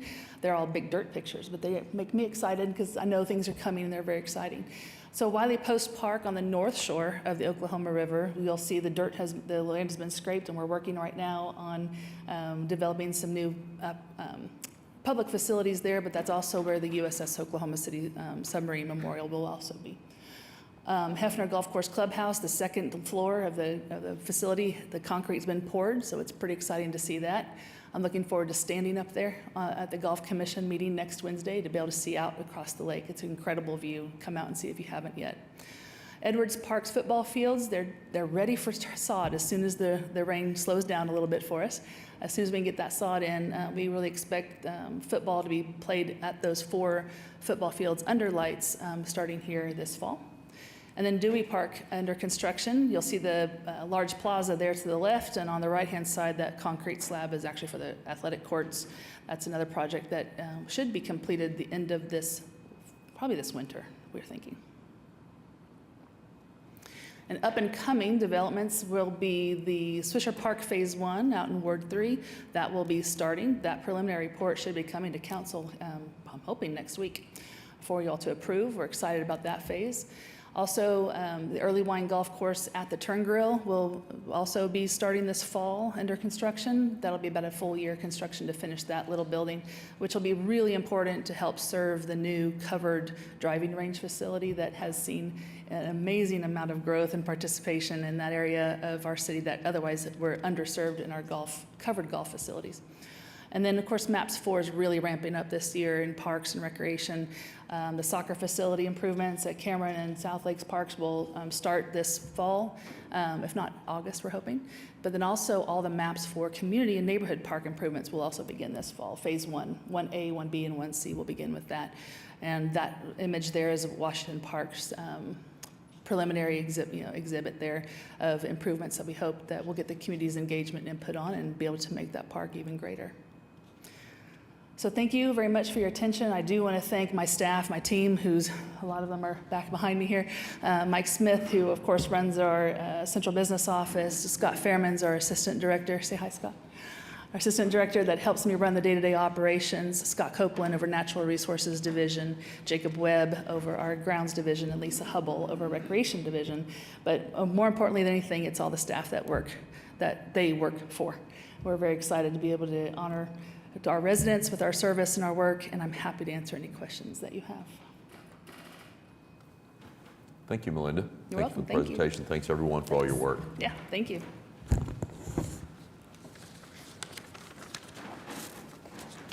Okay, so that concludes item V, the presentations and discussions of our fiscal year 26 proposed budget. So we'll move to citizens to be heard. I am to understand that Councilman Carter, am I wrong? Am I doing this wrong? I don't think I'm doing this wrong. That Councilman Carter had some remarks that he has shared with Councilor Hinkle, who is a citizen. And so we'll hear from him, and then we'll have one more after that. And thank you for that clarification. I just wanted to say thanks to Chief Basie for putting on his first prayer breakfast this morning, and I'm sorry from council's perspective that this conflicted with that, because last year's was great, and I'm sure this year's this morning at 6 o'clock was just as good in the rain. So thank you. Thank you, Councilor Hinkle and Councilor Carter. Next up, we have Michael Washington has signed up to speak. If you wouldn't mind stating your first and last name and then your address, you'll have 3 minutes, please, in your remarks. Thank you. Michael Washington, 100 with the P place in it. Well now, Midwest City, by the way. I hate to spoil this wonderful occasion about how this wonderful money is being spent, monthly, yearly, quarterly, whatever the case may be. Wonderful, I don't have a disrespect toward it. But what I do have a major problem with is that these debts continue to go on repetitively, non-ceasingly in the Oklahoma County Detention Center that I call the House of Horror. Now, we know that you people have loaned your citizens who are accused of crimes to that facility. What are you doing to investigate all that evil activity that's going on in there? Why those people are paying judge, jury, and also attorney for the defense. This is what Michael has concern with. That's right. Y'all know yourself that the contract you have with the county detention center to hold their inmates rather than in a city jail, you don't just say, here, take them. You must be saying yourself as supervisors, as the authoritative figures, hold up, what are y'all doing to our people that belong to you because we don't have a facility of our own? That's what I'm getting at. Now, that's 6 deaths already. It seems like every year it continues to go on and on and on and on and on. It must be stopped, man. You don't hear about those kind of deaths in third world countries, even in worse than this here, in any county jail in the worst third world countries. Let's know this here, the United States is supposed to be a modern day, simplistic, realistic society that we're living in. Progressive society we're living in. No one asked me to come and speak today, but I took it upon myself to deter myself from what I've normally be doing. Wasn't coming out today. Rain, sleet, or snow wasn't going to stop me to come in and say to you, let's look into this. Let's look into this.